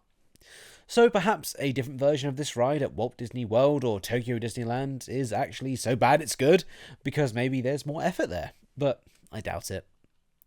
So I don't think Autopia is so bad it's good, it's just bad. This has quite long wait times too from my time around the Disney parks, so maybe worth a go if it's like a walk-on, so you can see what you think of it, but I won't be riding again if I ever return to Anaheim. And I am curious when they're gonna make these cars electric, as I feel like they're so stuck in the past. And not in a good way. I was seeing staff members pulling engine cords to reset in the dispatch bay, and if it wasn't for where I walked through to get to this ride, it would be mistaken for a carnival or fairground ride. This remark is funny, as the next and final ride we shall be discussing is about going into a submarine to experience the story of Finding Nemo. Now, that sounds interesting and is Disney related, so moving on.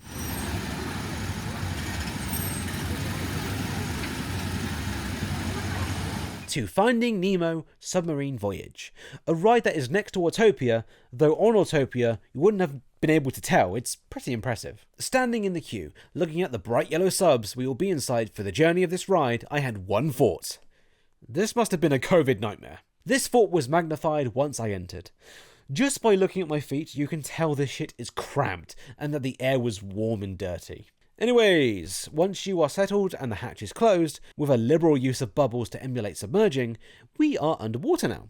At least it looks like it. We are really just a few feet underwater. It starts by exploring a reef, with the beautiful Finding Nemo score accompanying our journey. We are being driven by this dude, the captain, and his left-hand woman. Early on, they mentioned that with some sonar technology, while passing by a couple of animatronic sea creatures that I found to be a cute touch, we can hear fish talk. So that's how they reason us hearing fish. Got ya. From there, the area darkens, and it's rather convincing that we are deep underwater. It's pretty impressive. I know we aren't, but I can't knock this, I was impressed. Through the use of screens and projections, we see a somewhat retelling of Finding Nemo. I say somewhat as Nemo gets lost again, but we go through familiar locations and see familiar faces as we go where he previously has gone during the film. The tour guides kind of shut up once the Finding Nemo story starts, which is odd. It's a bit of whiplash to go from look at this to I will now shut up and let the fish talk. Spoilers, they find Nemo. It's funny, after the story of Nemo is over, the two crew then come back over the mic and say, shit, we better resurface. The quality of the ride, jokes aside, was quite high, I'd say. If anything, it degrades when they focus more on projections and less on practical props. Not to say there aren't practical props throughout the ride. Honestly, the ride is cromulent. The music does the heavy lifting to make it feel relaxing, and if it weren't for the cramped nature of the subs, I would say it could be quite a relaxing journey. Unlike other dark rides I have touched on in this review, this ride is somewhat original, even if the plot is naff, and going underwater and the tech involved is way more interesting than sitting in a moving car. I still stand by the fact that I believe Star Tours is peak dark ride material, as it's an extended look into the universe, and not just a story retelling. I think I would have preferred maybe exploring Nemo's version of the ocean, getting an exclusive story that isn't just Nemo got lost again. Maybe Marlin, the father of the titular Nemo from the films, is out with Nemo and Nemo wants to hear all about all the things he saw during the film. Or, even cooler in my eyes, we are special guests on a school trip where we are getting a tour of the reef or something. Problem is, this is a makeover of a previous ride called the Submarine Voyage, which was operational from 1959 to 1998, with this ride opening in 2007.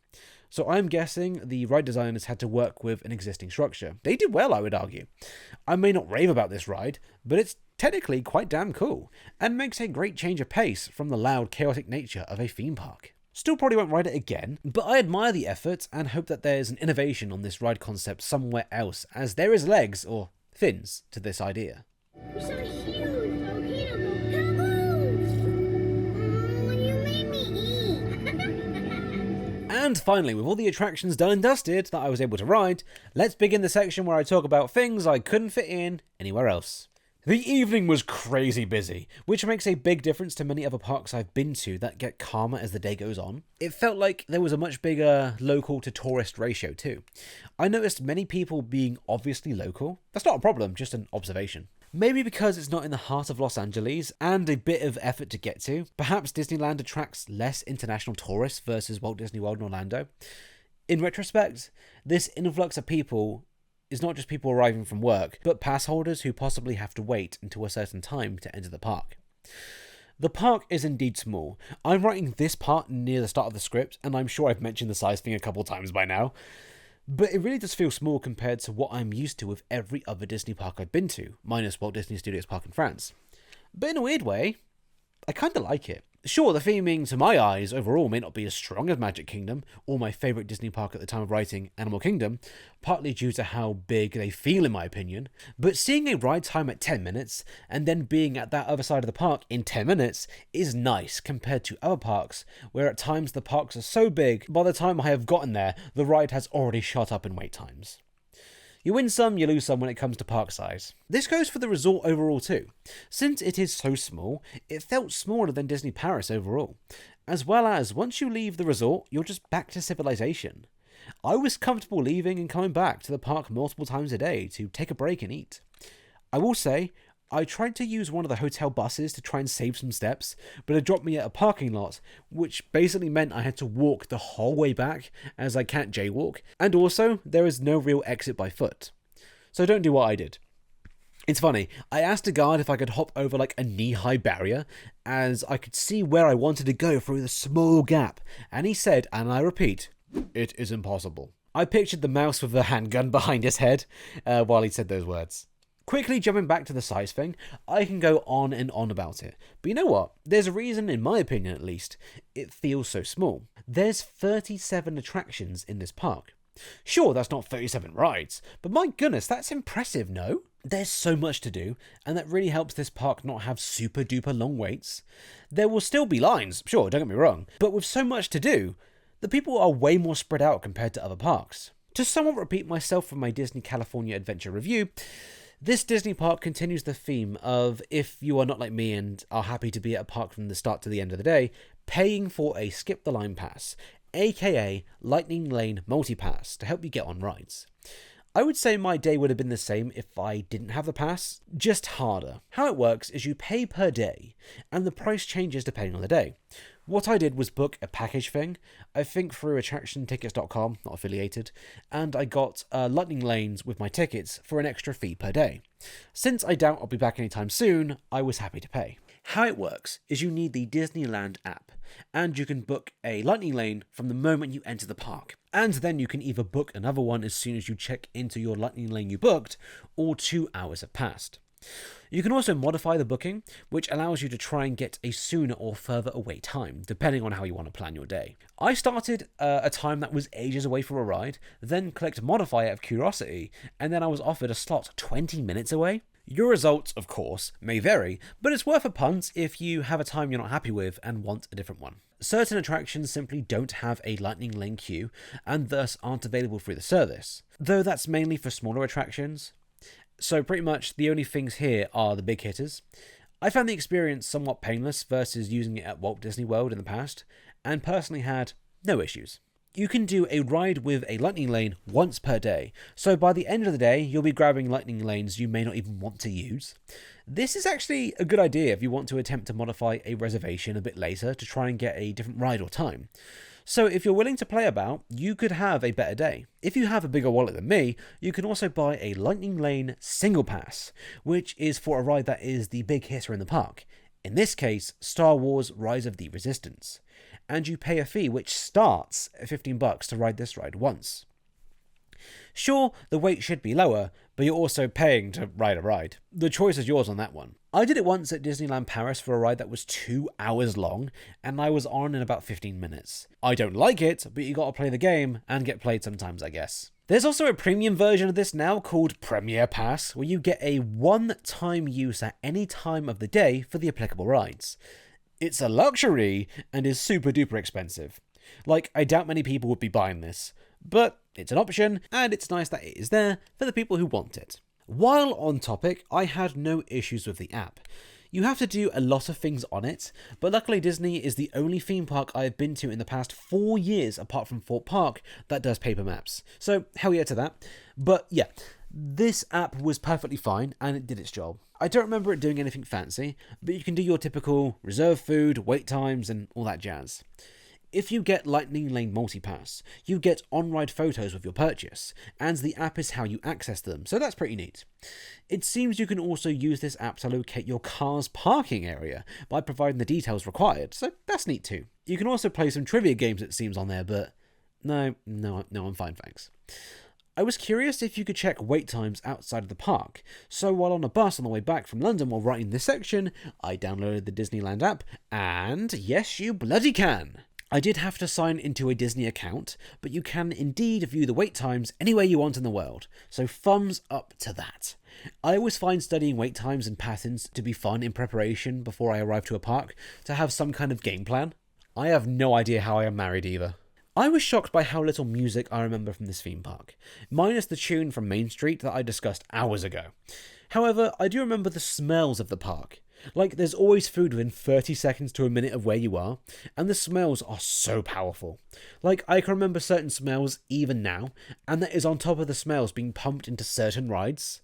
Disney! We assault all your senses. In Tomorrowland, there's a monorail you can take that brings you to downtown Disney, that of which I'm going to assume you can do then the other way to get from downtown Disney to the park, acting as another way to get to the entrance. I mentioned back in the Main Street USA section about the one entrance, so perhaps I'm wrong on that. I say perhaps, as I cannot personally confirm this. The monorail was down when I was there, so I was unable to ride it and confirm. I'm sure it does act as another entrance, I'm just covering my ass, as I'm sure someone would comment telling me that I fucked up. Speaking of, if I have, feel free to correct me so people can be truly informed.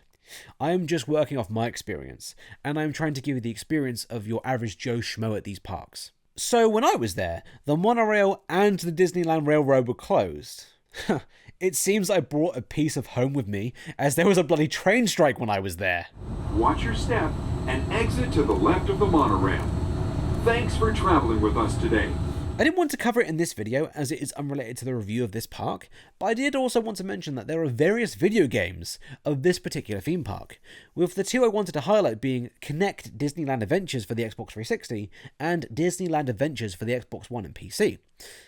In this game, you can ride through interpretations of most of the rides we have discussed today, if not all, with the main goal of getting photos and autographs from each of the costume characters around the park. Maybe we can discuss it one day, it could be fun. I do know it's fully co-op. I wonder if my wife would play this with me without judging me for at least 60 seconds for my choice of hobbies. Overall, I really like this park.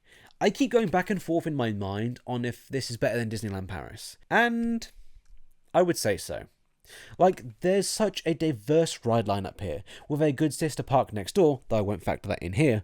The size, despite all the crap I talked, is a benefit, as it made the park more enjoyable to walk through, even if it meant theming in certain lands took a hit because of it. This is the OG, and you know what? It still earns that right with the quality to back it up. I still personally prefer Animal Kingdom currently in terms of Disney parks, but like, this park is for sure better in terms of pure fun. I get it now, I truly get it, I really do. And I didn't even talk about any eateries or shows or many shops due to being a cheapskate. So there's still so much I could have discussed. I am sure you can tell that I am quite a miserable person and find the worst in things. And I did hear in this review, but I would 100% say check out Disneyland. I do wish I got to ride Space Mountain though. Ric Flair went on about it for years, and I truly wanted to understand the metaphor of sleeping with Ric Flair and riding a roller coaster in a dark room. I think I just worked out the metaphor.